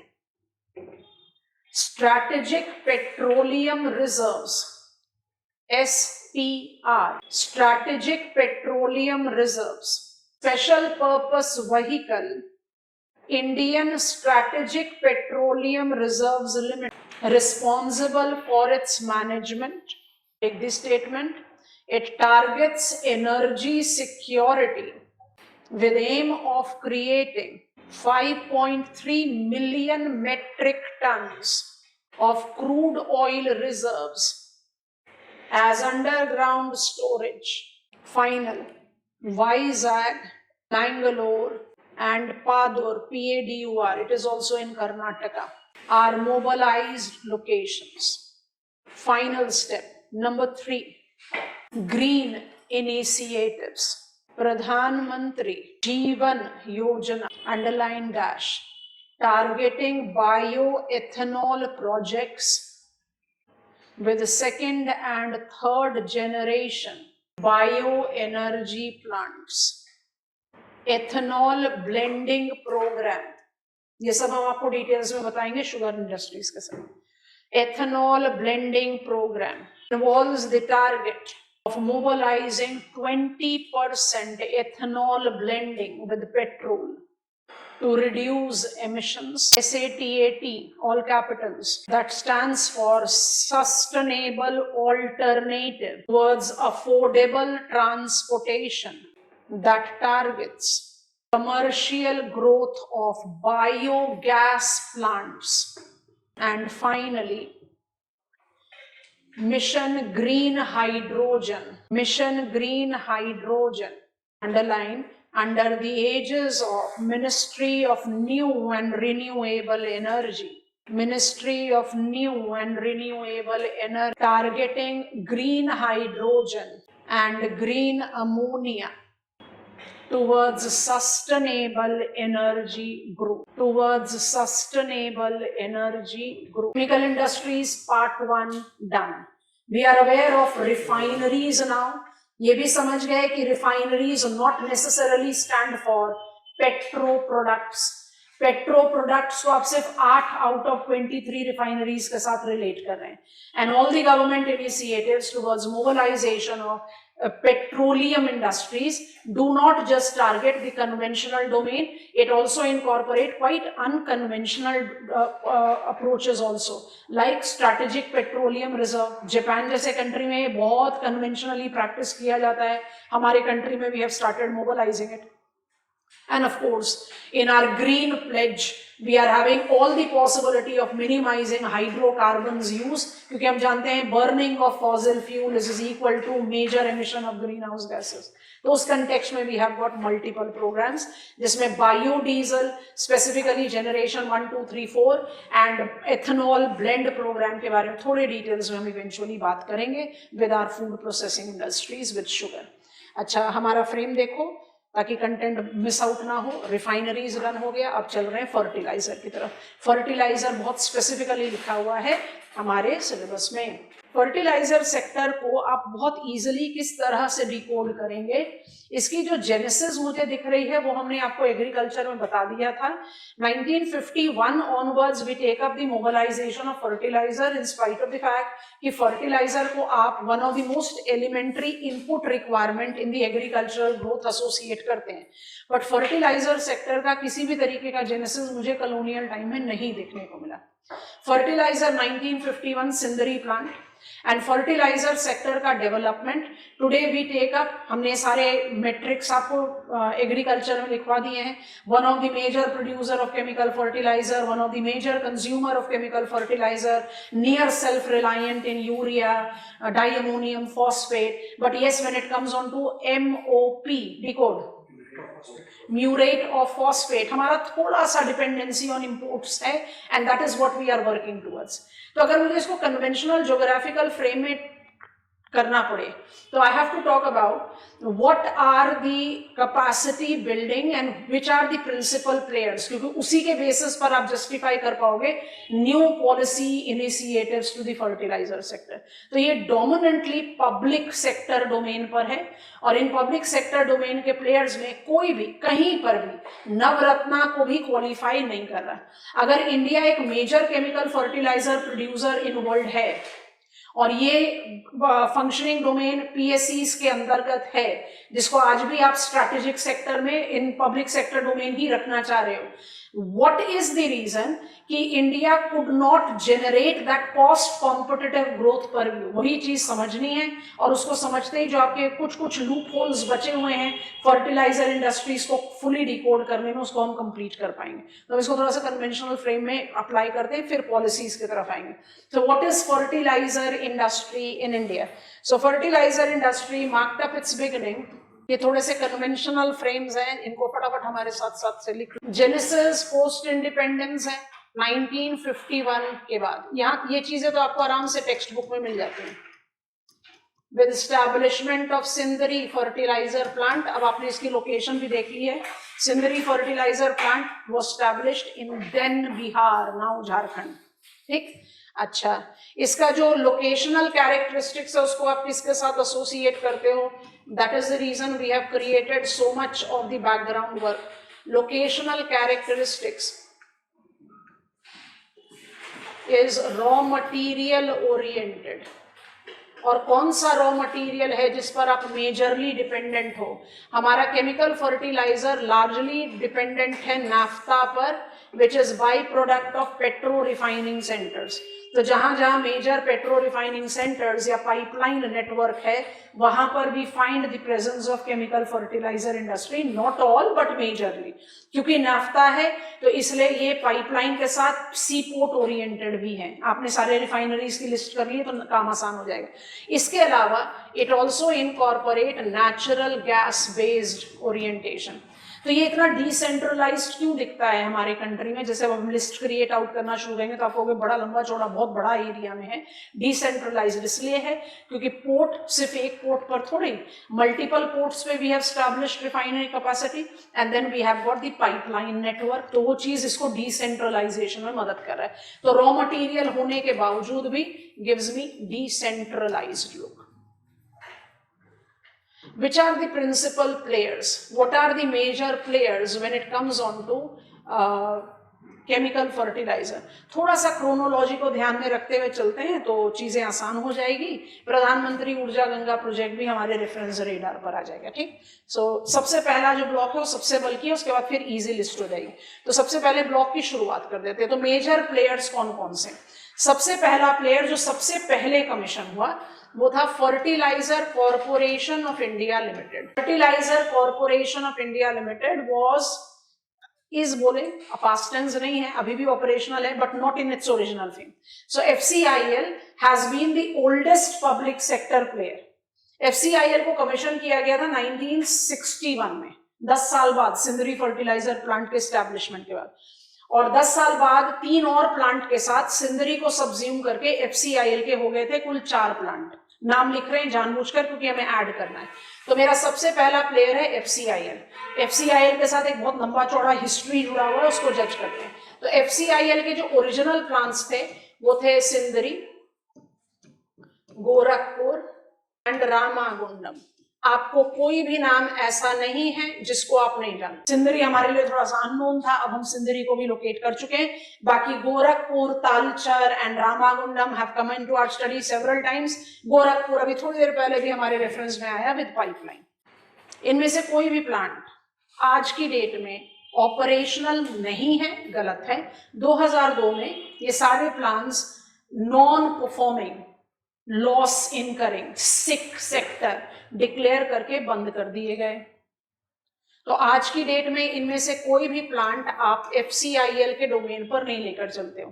पर FCIL फिर कैसे एग्जिस्ट कर रहा है as one of the major producer of chemical fertiliser in world in India? तो उसके लिए आप क्या डिमार्केट कर रहे हो? आप डिमार्केट कर रहे हो FCIL का जो फुली ओन्ड सब्सिडरी। फिर हम सिंदरी गोरखपुर के साथ क्या हुआ उसका ऐड कर देंगे, फिर हमारी लिस्ट फटाफट रेडी हो जाएगी। FCIL का फुली ओन्ड सब्सिडरी है, उसका नाम है फैगमिल। आप पहले फैगमिल लिख दे रहे हैं और उसका आपको डिकोड करने के लिए बता रहे हैं। फुली ओन्ड सब्सिडरी है, ठीक है। इसका नाम क्या है? F stands for FCIL, Aravali gypsum mineral India limited, confined in Rajasthan.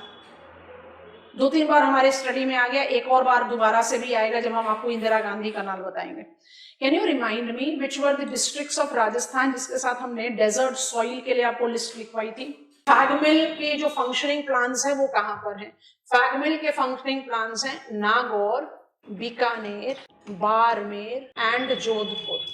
तो आपने जो डेजर्ट सॉइल की लिस्ट ली थी उसमें जैसलमेर को माइनस कर दो, नाम आपके लिए रेडी हो गए। इंदिरा गांधी कनाल में ये सारे फीडर कनाल का डेस्टिनेशन, तो नाम याद रखना आसान होता है, ठीक है। तो सबसे पहला प्लेयर लिखेंगे FCIL, उसको ऐड कर देंगे फुली ओन्ड सब्सिडरी फैगमिल के साथ। फैगमिल को डिकोड करके लिख लो, it stands for FCIL's Aravali gypsum mineral India limited, Aravali gypsum mineral India limited, ठीक है। फैगमिल फुली ओन्ड सब्सिडरी है, इसके 4 फंक्शनिंग प्लांट है फॉर केमिकल फर्टिलाइजर, नाम लिख दिया है। तो FCIL को हमने जस्टिफाई कर दिया। तो हम नाम लिखेंगे स्टार मार्क के साथ लिखेंगे। ये जो 4 ओरिजिनल प्लेयर्स थे 2002 में तो शट डाउन कर दिए गए। 2002 में शट डाउन करने के बाद इनका रिवाइवल किया गया। तो please recall, national gas grid में HBJ के बाद हमने क्या स्टडी किया? प्रधानमंत्री Urja Ganga project, gas authority of India limited. अब हम इसी FCIL से ही डिराइव आउट करते हैं, इसलिए जरूरी है। तो under the domain of PM ऊर्जा गंगा, जो हम आपको बता चुके हैं, नेचुरल गैस बेस्ड रिवाइवल किया गया इन शटडाउन प्लांट्स का। बट रिवाइवल, ये है revival of the existing plants, but now they have not been revived to be functioning as FCILs का प्लांट, ठीक। तो हम इन दोनों को क्लब अप करते हैं और इसके साथ एक और नाम जोड़ देते हैं, वो कहां से आया थोड़ी देर बाद बताएंगे, प्लस दुर्गापुर। तो मेरे 3 प्लांट्स कौन कौन से, और दुर्गापुर भी 1970 से ऑपरेशनल है, ये सब शटडाउन प्लांट है जिनको आपने रिवाइव किया है। तो Sindri Gorakhpur Durgapur is now operational as Hindustan Urvarak Rasayan limited. Number 2 नाम है हमारी लिस्ट में विद स्टार मार्क। ये नया कमीशन पब्लिक सेक्टर एंटरप्राइज है, समझ में आया? कमीशनड एंटरप्राइज तो नया है, लेकिन फंक्शनिंग प्लांट कौन से हैं? Revived, old, closed plant. Are you getting it class? और इसी के साथ आप नाम ऐड कर लो, Talcher fertilizer corporation limited and Ramagundam fertilizer corporation limited, दोनों को स्टार मार्क दे देते हैं। 3 और 4 लिस्ट में नाम डाल देते। स्टार मार्क जहां आ रहे हैं सब न्यू कमीशन प्लांट्स। एफसीआईएल के साथ रिलेट कर देते हो ना, तो एक क्रोनोलॉजिकल फैक्ट समझ में आ जाता है कि ये रिवाइव्ड प्लांट्स हैं, ये न्यू कमीशनड प्लांट्स नहीं है। New commissioned public sector enterprise है, दैट इज फॉर श्योर। आगे बात समझ में? तो हमारे जो मेजर प्लेयर्स हैं उसमें हमारे पास ऑलरेडी 4 नाम आ गए, जिसमें 3 नाम जो हैं वो new commissioned public sector players. और जब आप पीआईबी देखते हो, नीति आयोग देखते हो या फर्टिलाइजर मिनिस्ट्री की वेबसाइट देखते हो, तो यहाँ पर लिखा होता है रिवाइव्ड फर्टिलाइजर प्लांट्स। बड़े आगे दी अदर प्लेयर्स। अब अदर प्लेयर्स, अब 4 तो लिस्ट में ऑलरेडी आ गए, तो क्या करते हैं, इसको थोड़ा सा श्रिंक कर देते हैं। लिस्ट को क्रोनोलॉजिकली भी रखना चाह रहे हैं, बट क्योंकि सिंदरी वगैरह को एफसीआईएल के साथ रिलेट करना जरूरी था, इसलिए हमने उस लिस्ट को इस हिसाब से पिकअप कर लिया। तो I have already done with 4 public sector player. अब 5वें नाम को एड ऑन कर रहे हैं यहाँ पर। It is national fertiliser limited. National fertiliser limited FCL के बाद next commission fertiliser public sector player था। एनएफएल का कमीशनिंग जो है वो 1970 से डेट बैक किया जाता है। इसके ऑपरेशनल प्लांट आपके पास है नांगल में। लिस्ट कंटिन्यू रखते हैं। नंबर 6 पर लिख लो राष्ट्रीय केमिकल फर्टिलाइजर आरसीएफ, ये ट्रॉम्बे महाराष्ट्र में है। और 5 फंक्शनिंग प्लांट्स हैं। पांचों functioning plant natural gas based है।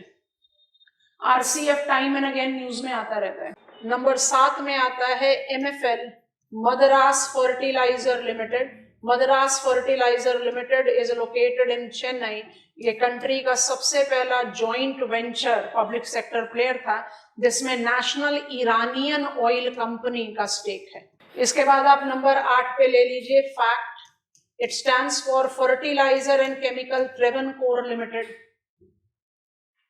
Fertiliser and chemicals Travancore, older name of Kerala, before states reorganization 1956. So fertilizer and chemicals Travancore Limited, fact, located at Kochi. Then I have number 9, PPL, Paradeep Phosphate Limited. Paradeep Phosphate Limited. And now number 10, BVFCL. BVFCL को star mark कर दे रहे हैं।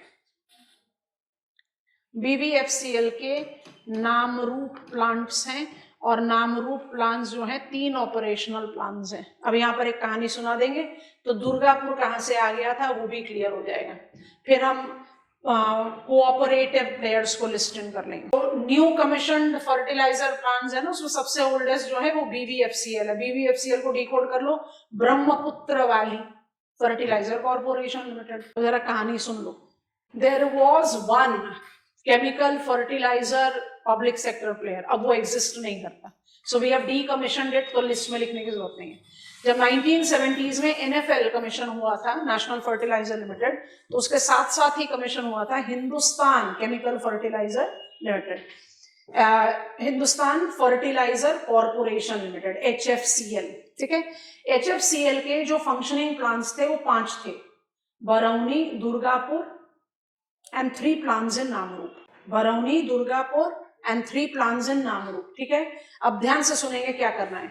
नामरूप के 3 plants को डीकमीशनड HFCL से हटाकर new commissioned public sector player बना दिया BVFCL, और वहां पर उसका मोबिलाइजेशन। और बरौनी, दुर्गापुर को आपने किसके अंतर्गत डाल दिया? हिंदुस्तान उर्वरक रसायन लिमिटेड। तो ये सब शट डाउन प्लांट्स हैं जिनको आप रिवाइव कर रहे हो, ये रिवाइवल है। बरौनी की लोकेशन याद आ रही है, दुर्गापुर हम दोबारा पढ़ेंगे when we come into the reference of iron steel plants, तो वेस्ट बंगाल में है। ये सब कौन से प्लांट्स हैं? ये सब डीकमीशनड पब्लिक सेक्टर प्लेयर के। तो डीकमीशनड पब्लिक सेक्टर प्लेयर में आप Durgapur and of course Barauni, Durgapur और बरौनी को इनकॉर्पोरेट कर रहे हो। कहां से? You are taking it up with the decommissioned public sector player. जो अब किसके साथ काम कर रहा है, HURL, which includes Sindri and Gorakhpur also. I think this is done. So which are the public sector players which are making India one of the major producer of chemical fertilizer in world? FCIL, NFL, PPL, RCF, MFL, FACT, and then also BBFCL. उसके बाद जो नए commission में उसमें हिंदुस्तान उर्वरक रसायन, culture, Ramanujan कई बार हमारे reference में आ गया, उनको ऐड कर लेते हैं. डोमिनेटिंग प्लेयर्स जो हैं वो by default public sector players हैं, but I do have some presence of I just want to write it here itself. I do have some presence. है मेरी पूरी लिस्ट हो गई PSCs की. मेरे पास कुछ important players and you know the name, उनके बिना आगे बढ़ ही नहीं सकते. Cooperative players. So IFFCO and CRIBCO, Indian Farmers Fertilizer Cooperative. Functioning plans हैं, आप सारे नाम देखकर यहाँ पहुंचे हुए हो. कलोल, कांडला एंड अनोला. अनोला याद आ गया, Shahjahanpur HBJ pipeline. Kalol, Kandla Gujarat and Aonla Uttar Pradesh. Excuse me. और KRIBHCO, Krishak Bharati cooperative, has a functioning plant in Hazira, Gujarat. 10 mark का क्वेश्चन है, आपको सिर्फ फर्टिलाइजर पॉलिसी के बारे में लिखना है. आप छोटा सा मैप बनाकर इन प्लेसेस को मार्क कर सकते हैं. आपने लोकेशनल फैक्टर दे दिया, फुल फ्लेजेड क्वेश्चन आ गया. लोकेशनल कैरेक्टरिस्टिक्स ऑफ फर्टिलाइजर, तो जेनेसिस से बढ़ो, लोकेशनल डिटरमाइनर की बात करो, ग्रिड ऑफ पाइपलाइन ड्रॉ कर दो क्योंकि आप मेजर ग्रिड सपोर्ट ले रहे हैं, और उसके साथ फिर आप मेजर प्लेयर्स को अप्लाई कर दें which is largely in public sector domain, then cooperative. अब आता है इम्पैक्ट ऑफ ग्लोबलाइजेशन, लिबरलाइजेशन. आज की डेट में मुझे इस सेक्टर के साथ क्या क्या चैलेंजेस और प्रोस्पेक्ट्स दिखाई देते हैं, वो ऑटोमेटिकली किसके कंटेक्स्ट में होगा, प्रेजेंट सिनेरियो. तो प्रेजेंट सिनेरियो क्या हुआ, ग्लोबलाइज्ड इकोनॉमिक सेटअप. जो हमने कहा था ना कि हम evolution of industries and impact of globalisation को और इंडस्ट्रीज के साथ पढ़ेंगे. ये आया बहुत क्रूशियल स्टेप. इस बहुत क्रूशियल स्टेप को बहुत ध्यान से समझना है. तो अब आप एक हेडिंग बना लीजिए, I am done with genesis, I am done with location, I am done with players. Problems, prospects of the sector dash government policies. Problem, prospect of the sector dash government policies. Throughout study of agriculture, I was continuously insisting कि भाई India एक major producer of chemical fertiliser है, India एक major consumer of chemical fertiliser. इसमें कहीं कोई दो राय नहीं, कोई डिबेट नहीं. लेकिन फिर ऐसा क्यों है कि इंडिया का जो फर्टिलाइजर प्रोडक्शन है उसने किसी भी इंडियन प्लेयर को ग्लोबल मैप पर अपीयर ही नहीं होने दिया? क्योंकि इंडियन फर्टिलाइजर सेक्टर की कहानी ऐसी रही है that immense load of subsidies have actually made it non operational. आप खुद से सोच कर देखें कि आप इतना मेजर इकोनॉमिक सिकनेस से सफर कर रहे हो कि मुझे केमिकल फर्टिलाइजर की कितनी ज्यादा जरूरत है as agriculture. I will not say based economy but agriculture as a dominant component of economy. Food security to the growing population अभी भी रिक्वायर्ड है. वहां पर हम रनिंग फर्टिलाइजर प्लांट्स को बंद करने पर मजबूर हुए. किस लेवल की सिकनेस रही होगी. तो एक पॉइंट पर हम देखते हैं कि we have attained leaps and bounds of growth which has put us as one of the major producer and consumer on the map of world. और दूसरी तरफ जो हिडन फैक्ट है वो ये है कि the sector actually evolved as a massive economic liability. और उसी को जज करने के लिए हम सबसे पहला जो गवर्नमेंट पॉलिसी है उसके साथ, क्योंकि जो मैट्रिक्स है वो हमें पता है, हमने एग्रीकल्चर में कर लिया था और इसलिए आपको बार बार बोला था पार्ट 1 पढ़ रहे हैं, पार्ट 2 बाद में पढ़ेंगे. तो हम पार्ट 2 पर फोकस कर रहे हैं जिसमें बहुत सारी पॉलिसीज आपने लर्न की एग्रीकल्चर में भी, उसका मोर मैग्नीफाइड वर्जन हमारे सामने आ जाएगा. जैसे I know Neem coated urea, I know nutrient based subsidy, but उसके पीछे और कौन कौन से डायमेंशंस है वो सब हमारे रेडार पर आते जाएंगे. तो थोड़ा सोच कर देखते हैं. When I take reference of fertiliser policies, इसको ऐसा हटा देते हैं. फर्टिलाइजर पॉलिसीज को आप एसोसिएट करो सेक्टर की प्रॉब्लम से. प्रॉब्लम को ओवरकम करना और प्रोस्पेक्ट्स को मोबिलाइज करना, यही तो पॉलिसीज का डिमार्केशन होता है ना. और ये प्रॉब्लम्स और प्रोस्पेक्ट्स जो हैं वो किसके रेफरेंस में है, by default present economic setup के रेफरेंस में. तो उस कंटेक्स्ट में हम थोड़ा सा लर्न करने की कोशिश करते हैं. सबसे पहला प्रॉब्लम जो इस सेक्टर के लिए रहा वो है कॉस्ट कॉम्पिटिटिव। कॉस्ट कॉम्पिटिटिवनेस इस सेक्टर का इतना ग्रिम लो लेवल पर है कि इकोनॉमिक सिकनेस की वजह से आपने सारे मेजर, आप सोचो, आपने सिंदरी बंद कर दिया, गोरखपुर बंद कर दिया, तालचर बंद कर दिया, रामागुंडम बंद कर दिया, नामरूप बंद कर दिया, दुर्गापुर बंद कर दिया, बरौनी बंद कर दिया। इतने big number of fertiliser plants आपको बंद करने पड़े क्योंकि there was absence of cost competitiveness and immense level of economic sickness. उसके पीछे का क्या लॉजिक था? उसके पीछे का लॉजिक था quite incompatible to the globalised setup. इसको हम बोलते हैं प्राइस रिटेंशन स्कीम। अब ना इसको थोड़ा सा ध्यान से समझना, हिस्टोरिकल है, हम ज्यादा आपको लिखवाएंगे नहीं। ये प्राइस रिटेंशन स्कीम को हमने सप्लीमेंट कर दिया है in new policy as urea procurement. समझेंगे तो बहुत आराम से समझ में आएगा। इंडिपेंडेंस के बाद, मतलब multiple amendments of fertiliser segment में रहा।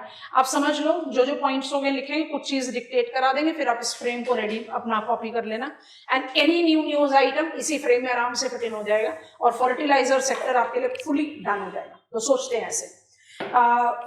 I'll be very wrong saying कि मेरे पास फर्टिलाइजर पॉलिसीज अमेंडमेंट नहीं आए, आते रहे, बट पोस्ट इंडिपेंडेंस लगभग सारे फर्टिलाइजर पॉलिसीज का जो जिस्ट डोमेन था वो प्राइस रिटेंशन था कि मुझे अपने फर्टिलाइजर का प्राइस को रिटेन करके रखना है ताकि उसका कंजम्पशन पैटर्न इन्फ्लुएंस ना हो, क्योंकि कंजम्पशन इन्फ्लुएंस होगा तो एग्रीकल्चरल प्रोडक्शन इन्फ्लुएंस होगा, फूड सिक्योरिटी इन्फ्लुएंस होगी and we can understand the downline challenges.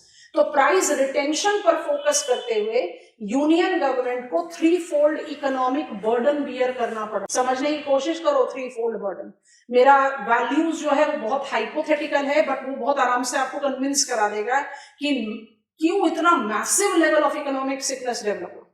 So under price retention scheme more और लेस सारे प्रीसीडिंग फर्टिलाइजर पॉलिसीज के साथ जो जिस तरह की मुझे प्राइस को रिटेन करके रखना है। अच्छा, कौन सा फर्टिलाइजर है जो आज तक भी डोमिनेटिंग रेफरेंस लेता है या सिनोनिमस रेफरेंस लेता है when it comes to chemical fertiliser? Urea. तो आप इसको आराम से यूरिया से रिलेट कर सकते हो, वही चीज हमने की है समझने के लिए कि भाई यूरिया प्रोक्योरमेंट का मतलब क्या है। It has supplemented price retention scheme. तो प्राइस रिटेंशन क्या था, सोच कर देखो। 3-fold बर्डन आ रहा है। कैसे आ रहा है? नंबर 1, आप इमेजिन करो FCIL को। FCIL के ओरिजिनली 4 फंक्शनिंग प्लांट्स थे। सिंदरी छोड़ो, नाम छोड़ो, 4 फंक्शनिंग प्लांट्स थे। अच्छा, यूनियन गवर्नमेंट FCIL को सालाना दर पर 12% ऑफ इट्स नेट वर्थ देती थी।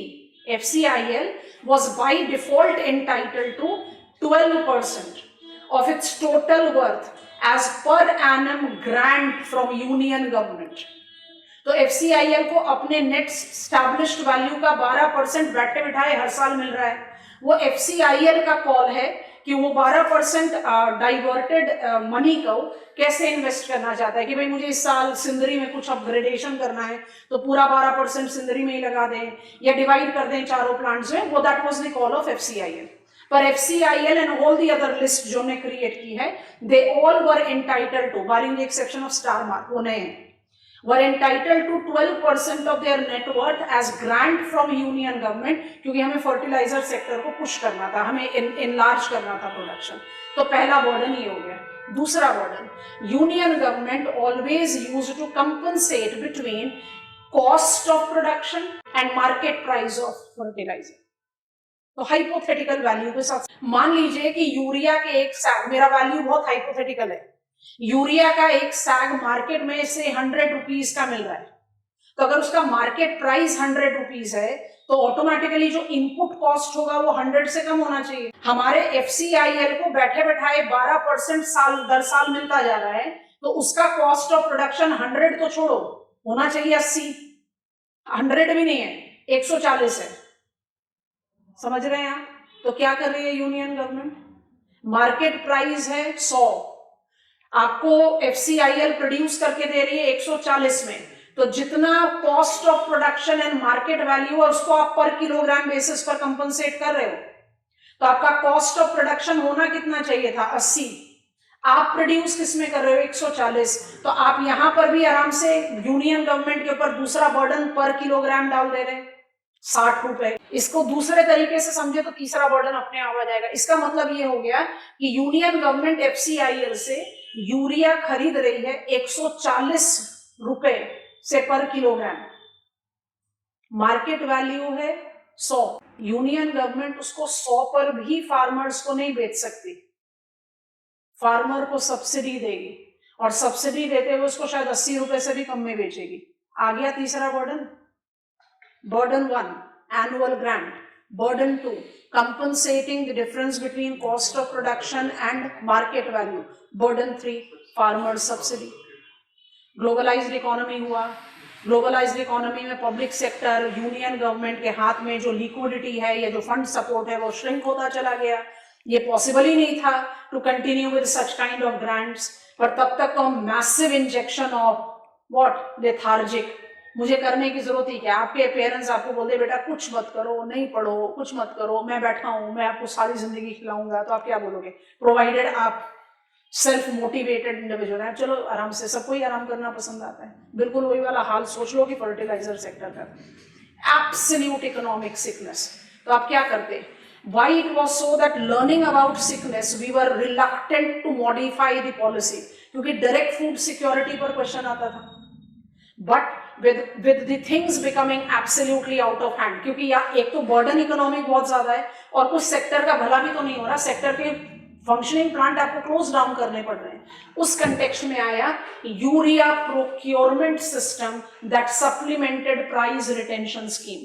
यूरिया प्रोक्योरमेंट सिस्टम का सिंपल लॉजिक था, union government will procure urea from low cost company तो कोई थी नहीं, तो कौन सी कहावत फिट इन कर लो समझने के लिए, अंधों में काना राजा। तो जितनी भी लिस्ट आपके सामने बना दी उस सारे लिस्ट में कोई भी कॉस्ट कॉम्पिटिटिव नहीं है दैट टाइम। अब तो है, RCF है, MFL है, सब कॉस्ट कॉम्पिटिटिव प्लेयर्स हैं, बट उस समय तो नहीं थे, दे वर नॉट देयर। तो जो भी सबसे ज्यादा कॉस्ट कॉम्पिटिटिवनेस दे रहा है, मान लीजिए कि हमने 140 किलोग्राम रुपीस पर किलोग्राम का एक टैग ले लिया, तो जो भी 140 से कम में दे रहा है, 120 में दे रहा है, 110 में दे रहा है, तो union government will start procuring urea from those companies at priority basis. अब आप सोचो कि आपका यूरिया यूनियन गवर्नमेंट भी प्रोक्योर नहीं कर रही तो बेचोगे कहां? और बेचोगे नहीं, if you don't have marketing link तो आपको तो शट डाउन होना ही पड़ेगा। I hope you are comfortable there. It was an indirect way to inject cost competitiveness, जिसमें maximum of the companies fail हुई, इसलिए शट डाउन करना पड़ा। और इसके साथ यूरिया प्रोक्योरमेंट में जो लो कॉस्ट कंपनीज को एसोसिएट करना था उसी के साथ एसोसिएट हो गया बी, न्यू नोटिफाइड, इसके बारे में हमने बात करी है, investment policy in urea sector. अब new notified investment policies in urea sector किस पॉइंट पर काम कर रहा है? It is to cut down on cost of production. भाई मुझे लो कॉस्ट कंपनीज चाहिए तो आप कॉस्ट ऑफ प्रोडक्शन को कट डाउन करो। तो कॉस्ट ऑफ प्रोडक्शन को कट डाउन करने के लिए सबसे इंपॉर्टेंट डोमेन क्या हो गया? फीड स्टॉक के प्राइस को कट डाउन करो। ओरिजिनली कौन सा फीड स्टॉक है यूरिया प्रोडक्शन के लिए? नैफ्था, जो अपने आप ही बड़ा एक्सपेंसिव है। अब आप उसको किससे सप्लीमेंट कर रहे हो? Natural gas. जितने भी शट डाउन प्लांट हैं उनको आप रिवाइव किसके डोमेन में कर रहे हो? प्रधानमंत्री Urja Ganga project. So new notified investment policy in urea sector in brownfield or greenfield investments oriented towards substituting expensive naphtha to natural gas. Naphtha is by-product of petro refining, तो ऑटोमेटिकली उसका जो cost, उसका जो प्राइस है वो ज्यादा है। अगर आपका रॉ मटेरियल ही महंगा है तो रेडी प्रोडक्ट ऑटोमेटिकली महंगा होगा। तो आप यूरिया सेक्टर में क्या जनरेट कर रहे हो? यूरिया सेक्टर में you have started generating cost competitiveness. तो ये cost competitiveness policy number B के साथ एसोसिएट किया जाएगा।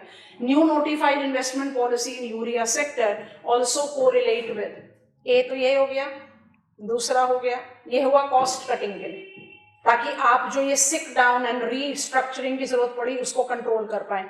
दूसरा decreasing seepage and increasing utilization।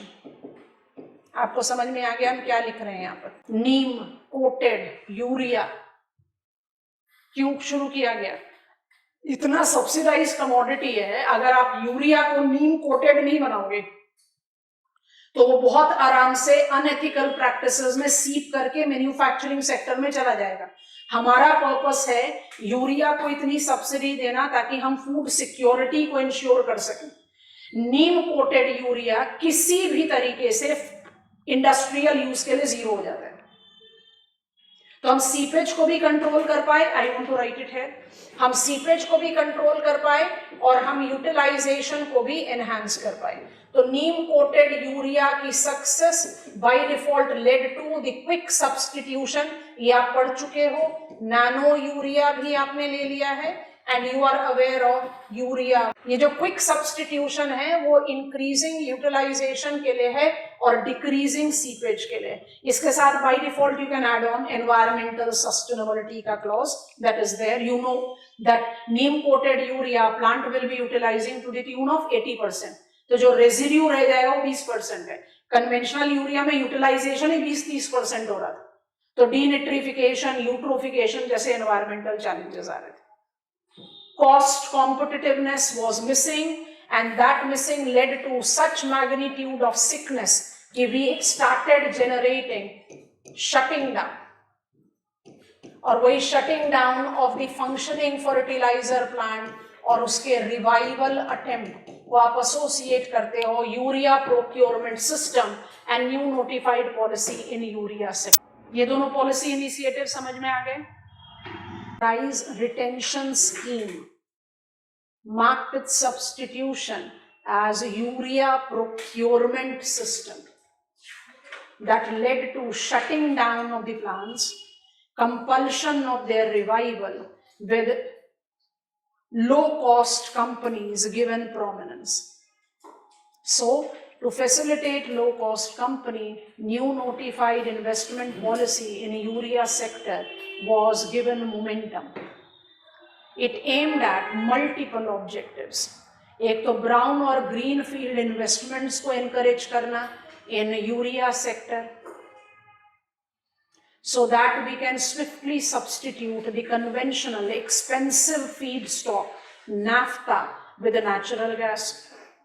दूसरा ऑब्जेक्टिव था कि we want to enhance utilization, increase environmental, इसको यहाँ लिख देते हैं, environmental sustainable and by default decreasing seepage। उसी वजह से हमने न्यू नोटिफाइड इन्वेस्टमेंट पॉलिसी में neem coated urea, nano urea, urea gold का स्विफ्ट ट्रांजिशन अप्लाई। ठीक है, प्रॉब्लम के कॉलम पर आते हैं। ये आपने एग्रीकल्चर में पढ़ा था। प्रॉब्लम में हमने पढ़ा है overdoses of, and why it has been overdose of urea, it is because the subsidised commodity. Actually ये एक ऐसा फर्टिलाइजर है which for very long and even अभी भी कुछ remote areas में it continues to hold synonymous tag to fertilizer, like fertilizer urea, you know that way.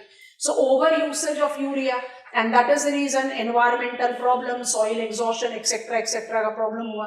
उसको overcome करने के लिए तो आप यहाँ से convert कर रहे हो C, तो आप इसको इसके साथ relate कर रहे हैं। What we have mobilized, बता दो, ये तो आप जानते हो। nutrient based subsidy which correlate to P and K fertilizing agent, not just covering diammonium phosphate but muriate of potash. It is identified with composite fertilizer, बहुत ध्यान से समझना, involving 7 different varieties। एग्रीकल्चर में तो पढ़ लिया था कि इसकी इस पॉलिसी फ्रेम का मतलब ये है कि अफोर्डेबल अवेलेबिलिटी इंश्योर करें हम P&K फर्टिलाइजिंग एजेंट्स का। इसमें इंडस्ट्रीज में आओगे तो एक और एडेड फैक्टर है। ठीक है, तो इसके ऑब्जेक्टिव्स क्या क्या हैं न्यूट्रिएंट बेस्ड सब्सिडी का? पहला तो है कि P&K फर्टिलाइजर का यूटिलाइजेशन बढ़ाया जाए।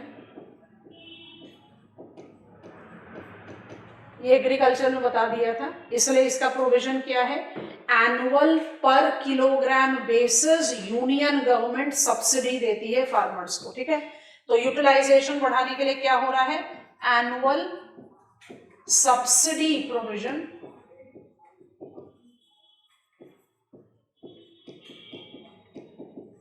on per kilogram basis. Subsidy definitely आप फार्मर्स को ही दोगे, तो हम फार्मर्स नहीं लिख रहे. यहां तक तो हमने जज किया था अपने एग्रीकल्चर के स्टडी में भी. हम बस एक और पॉइंट ऐड करना चाहते हैं. हम इस इनिशिएटिव से, न्यूट्रिएंट बेस्ड सब्सिडी से एक और टारगेट फोकस कर रहे हैं. और वो टारगेट क्या है, थोड़ा सा इसको श्रिंक कर दें, यहीं पर ही लिख देंगे, फिर चाहे दूसरे स्लाइड पर चले जाएं. इसका जो दूसरा टारगेट है वो क्या है, you are trying to encourage. So पहला टारगेट ये लिख दिया, यहां पर लिख दे रहे हैं, we are willing to encourage private players. Private players ने फर्टिलाइजर सेक्टर को हमेशा अनटचेबल सेक्टर जज किया. अर्निंग पॉसिबिलिटी नहीं है ना. कोई भी चीज आप प्रोड्यूस करोगे, आपको बेचना तो सब्सिडाइज रेट में पड़ेगा, तो प्रोडक्शन के लिए बहुत मुश्किल था. और प्राइवेट प्लेयर के ना होने की वजह से मोनोपोली, हमने इंडिया केस देख लिया, जज कर रहे हैं कि we are entering into a big crisis if the things continue to work like this. क्योंकि कंपटीशन हुआ था तभी प्रसार भारती सुधरी. हमारे स्कूल टाइम में प्रसार भारती का जो था न्यूज आइटम कैसे प्रेजेंट किया जाता है, समाचार समाप्त हुए, खत्म. अब आप जाके देखो दूरदर्शन के न्यूज को. It is right incompatibility to absolute global broadcasting channels. Of course, public domain में है तो profit earning logic के साथ नहीं जाता, लेकिन still it is having debate, counter debate, analysis, reviews. It is not going on with read out the news and done. 24/7 movement है. क्यों है? Competition हुआ ना. जब तक monopoly था तो एग्जामिनेशन खत्म हुए, छुट्टियां शुरू हुई, टीवी देखने की फुल छुट्टी, और रुकावट के लिए खेल चलता रहता था हमारे टीवी में. आप लोग के चाइल्डहुड में ये सब चीजें नहीं थी, हमारे चाइल्डहुड में ये सब चीजें थी. तो प्राइवेट प्लेयर्स को एनकरेज करने का मतलब क्या है, कंपटीशन को एनहांस करना. पर प्राइवेट प्लेयर कैसे आएंगे यहाँ पर, सो बहुत ध्यान से. Private players by granting cost based pricing. यही तो कन्वेंशनल होता है ना. कोई भी प्राइवेट ऑपरेटर क्या करेगा, भाई मेरा कॉस्ट 10 रुपए लगा, 12 रुपए में बेचूंगा. आपने ये फ्रीडम दिया प्राइवेट प्लेयर को, तो प्राइवेट प्लेयर्स वर एनकरेज. अगर प्राइवेट प्लेयर को आपने ये फ्रीडम दे दिया, तो आपने कैसे इंश्योर करा कि पीएनके फर्टिलाइजर फार्मर्स के पास जाए, तो पॉइंट 1 लिख लिया, यू आर प्रोवाइडिंग सब्सिडी पर किलोग्राम. हो गया. अच्छा, तीसरा पॉइंट प्रॉब्लम का, वो भी आपने एग्रीकल्चर में पढ़ा हुआ है, रीजनल इनइक्वालिटी. इसमें मुझे कुछ ऐड नहीं करना है, ये हम आपको समझा चुके हैं एग्रीकल्चर में.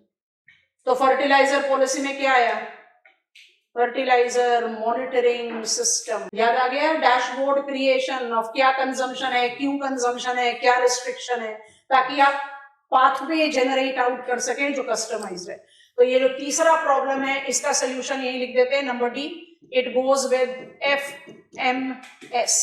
You are aware of it. हम कुछ भी enlargement नहीं करते. And finally, when I take up the metrics of Indian fertilizer sector, I am aware of the fact that हम यूरिया के लिए self sufficient हैं, phosphorus के लिए self sufficient हैं, potash के लिए हम dependent हैं imports पर, and we need to have on micro fertilizing units. याद आ रहा है इसी यार.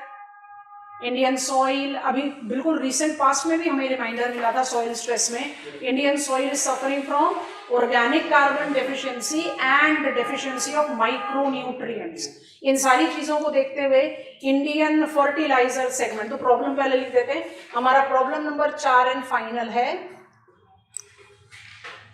एब्सेंस ऑफ सेल्फ सफिशिएंसी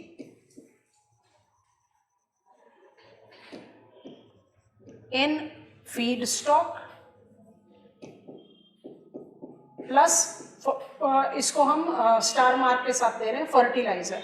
तो कौन से फर्टिलाइजर एलिमेंट में हमारी सेल्फ सफिशिएंसी नहीं है, पोटैश. उसी के लिए आइटम नंबर ई यहीं पर लिख दें, fertiliser policy EN final. E क्या है ये, joint venture abroad involving off take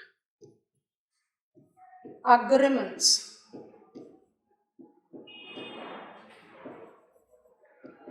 either of feedstock or of fertilizer. इतना लिखो, समझा रहे हैं.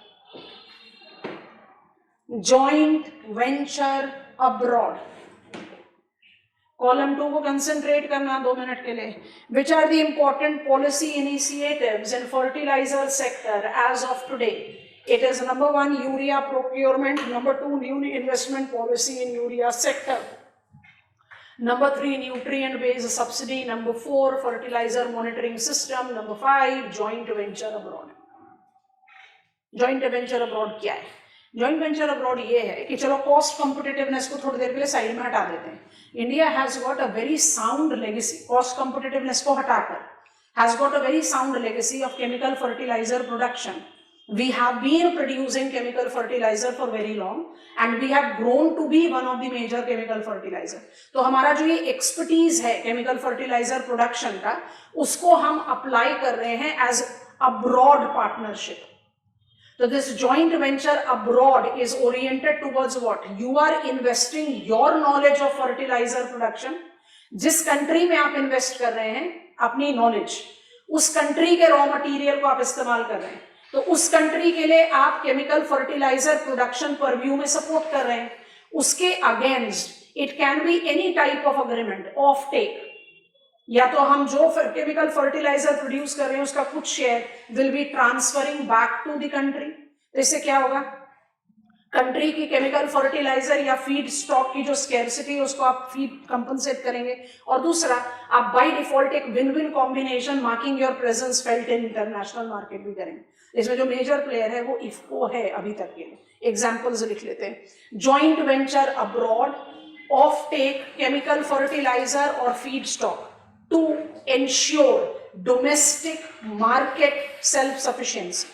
डोमेस्टिक मार्केट सेल्फ सफिशिएंसी किसी भी तरीके से, या तो आप केमिकल फर्टिलाइजर को ऑफ टेक कर रहे हैं या रॉ फीड स्टॉक. ठीक है, एग्जांपल्स लिख लो. Mobilised, it is Oman India fertiliser company, Oman India fertiliser company, Oman oil, IFFCO और क्रिबको का जॉइंट वेंचर है ओमान इंडिया फर्टिलाइजर कंपनी. ठीक है, जॉइंट वेंचर किसके बीच में है?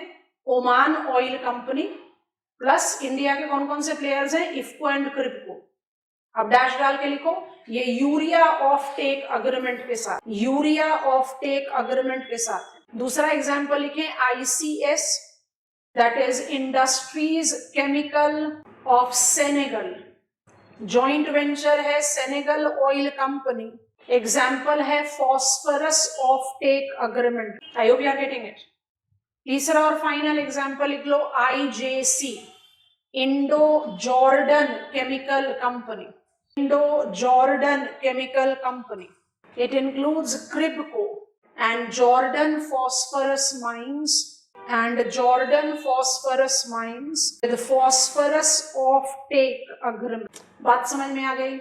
Chemical fertilizer, one of the conventional chemical industries, very well evolved, but with the problems are to be abated with the policies.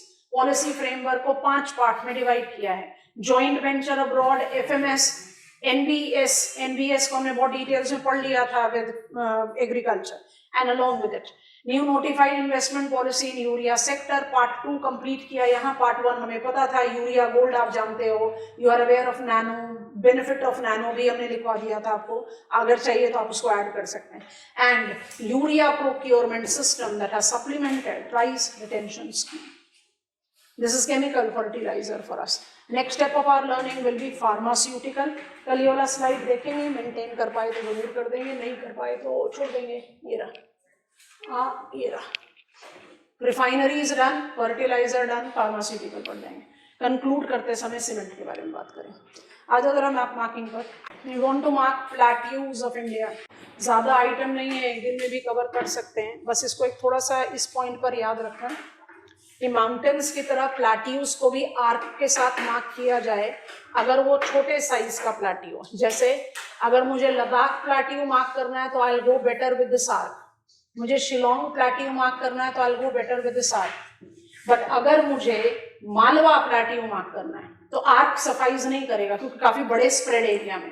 तो उसके लिए आपको क्या करना चाहिए? डॉटेड, क्योंकि एब्सोल्यूट बाउंड्री तो नहीं बना सकते ना. और वैसे अगर कर्नाटका प्लेट्यू एग्जामिनर ने मार्क करने के लिए बोल दिया तो कर्नाटका प्लेट्यू पे 3 आइटम्स हैं, जल्दी से बताओ. मलनार्स भी है, बैंगलोर भी है, मैसूर भी है. हम तो तीनों को मार्क करेंगे. तो हम मलनाड को ऐसे मार्क कर दें, बैंगलोर को ऐसे मार्क कर दें और मैसूर को ऐसे मार्क कर दें, काम चल जाएगा। लेकिन अगर एग्जामिनर ने कह दिया कर्नाटका प्लेट्यू, तो फिर आपको कोई हॉकी स्टिक का बेस बनाना पड़ेगा, क्योंकि Karnataka plateau will be comprised of all these three. तो बस ये आपको रैशनैलिटी अपने दिमाग में रखनी है। हेडिंग बनेगा plateau of India, physical map of India खोलो, मैक्सिमम आइटम्स वहीं पर ही हैं, जो रीजनल आइटम्स होंगे वो फिर हम आपको बताएंगे। सो शुरू करते हैं प्लेट्यू मार्किंग के लिए। सबसे पहले अरावली के साथ मेवाड़ प्लेट्यू मार्क होगा, लगा गया ना, कोनिकल रिमेन इरोड हो गया, ठीक है। इसके बाद जब आप आते हैं टुवर्ड्स साउथ, तो साउथ सेंटर, ईस्ट पे चलो, पहले छोटा Nagpur plateau, east west arc mark कर देना। नॉर्थ में हजारीबाग प्लेट्यू, छोटे छोटे आइटम्स के लिए रीजनल मैप पर लेकर जाएंगे। इसके बाद थोड़ा सा साउथ की तरफ चलोगे तो दंड करनेया, बड़ा आर्क जाएगा ईस्ट वेस्ट, बस्तर छोटा आर्क जाएगा ईस्ट वेस्ट, ठीक है। तेलंगाना प्लेट्यू स्लंटिंग आर्क जाएगा जैसे मैप पर लिखा हुआ। उसके बाद हमने आपको समझा दिया मलनाड मार्क करके बैंगलोर और मैसूर प्लेट्यू मार्क करना है। Malwa plateau map of India में तो दिख रहा है, पर हम उसको ना थोड़ा सा रिलेट आउट करना चाहते हैं, इसलिए यहाँ नहीं मार्क करने के लिए बोला। मैप ऑफ मध्य प्रदेश में आना थोड़ी देर के लिए, थोड़ा ध्यान से देखो। मालवा प्लेट्यू को तो आप बिल्कुल नॉर्थ ऑफ विंध्यन में मार्क कर रहे हैं, है ना, बट इसके जो ईस्ट आर्क पर जाएगा बुंदेलखंड, ईस्ट वेस्ट अलाइन करके मार्क कर दो।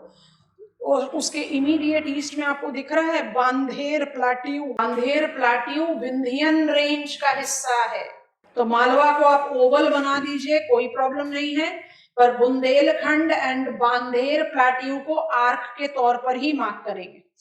उसके ईस्ट में आए तो बघेलखंड प्लेट्यू है, वो भी विंध्यन का ही हिस्सा है, you know it very well, ठीक हो गया। छोटा नागपुर प्लेट्यू आपने मैप ऑफ इंडिया में मार्क किया है। इस रीजनल मैप में छोटा नागपुर प्लेट्यू के सदर्न एक्सटेंशन को छोटे से आर्क के साथ जरूर मार्क कर देना, Ranchi plateau. I hope it is done. अब क्या करो, अब जरा नॉर्थ ईस्टर्न मैप पर चले जाओ। सी हिल्स के लीवर्ड साइड में फिजिकल मैप में भी आपको शिलोंग दिखाई दे रहा है, क्लाइमेट में बताया था Shillong is on levered side, याद आ रहा है ना। वो छोटा सा आर्क के साथ शिलोंग प्लेट्यू मार्क किया जाएगा। इसके बाद आप आ जाएंगे map of Jammu and Kashmir, Ladakh, छोटा सा arc towards north eastern Ladakh mark होगा। सोडा लिंगीतांग प्लेन्स आप मार्क कर चुके हो, बिल्कुल उसके साउथ में Ladakh plateau which is considered to be extension. This completes our map of plateau. कुछ आइटम्स छोटे हैं तो उसको हम आराम से एक दिन में, ठीक है। पीक्स में एक काम छोड़ दिया था तो जरा उसको मार्क कर लेना और पीक के मैप पे ऐड कर देना। Name the northern most island of Andaman and Nicobar, north Andaman.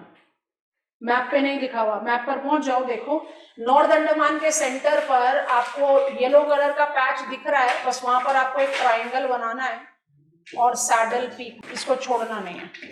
North Andaman दिख रहा है ना, सेंटर में ही दिख रहा है ब्राउनिश येलो कलर ना, वहां ट्राइंगल बनाकर सैडल पीक मार्क कर देना। ये हम मिस कर गए थे।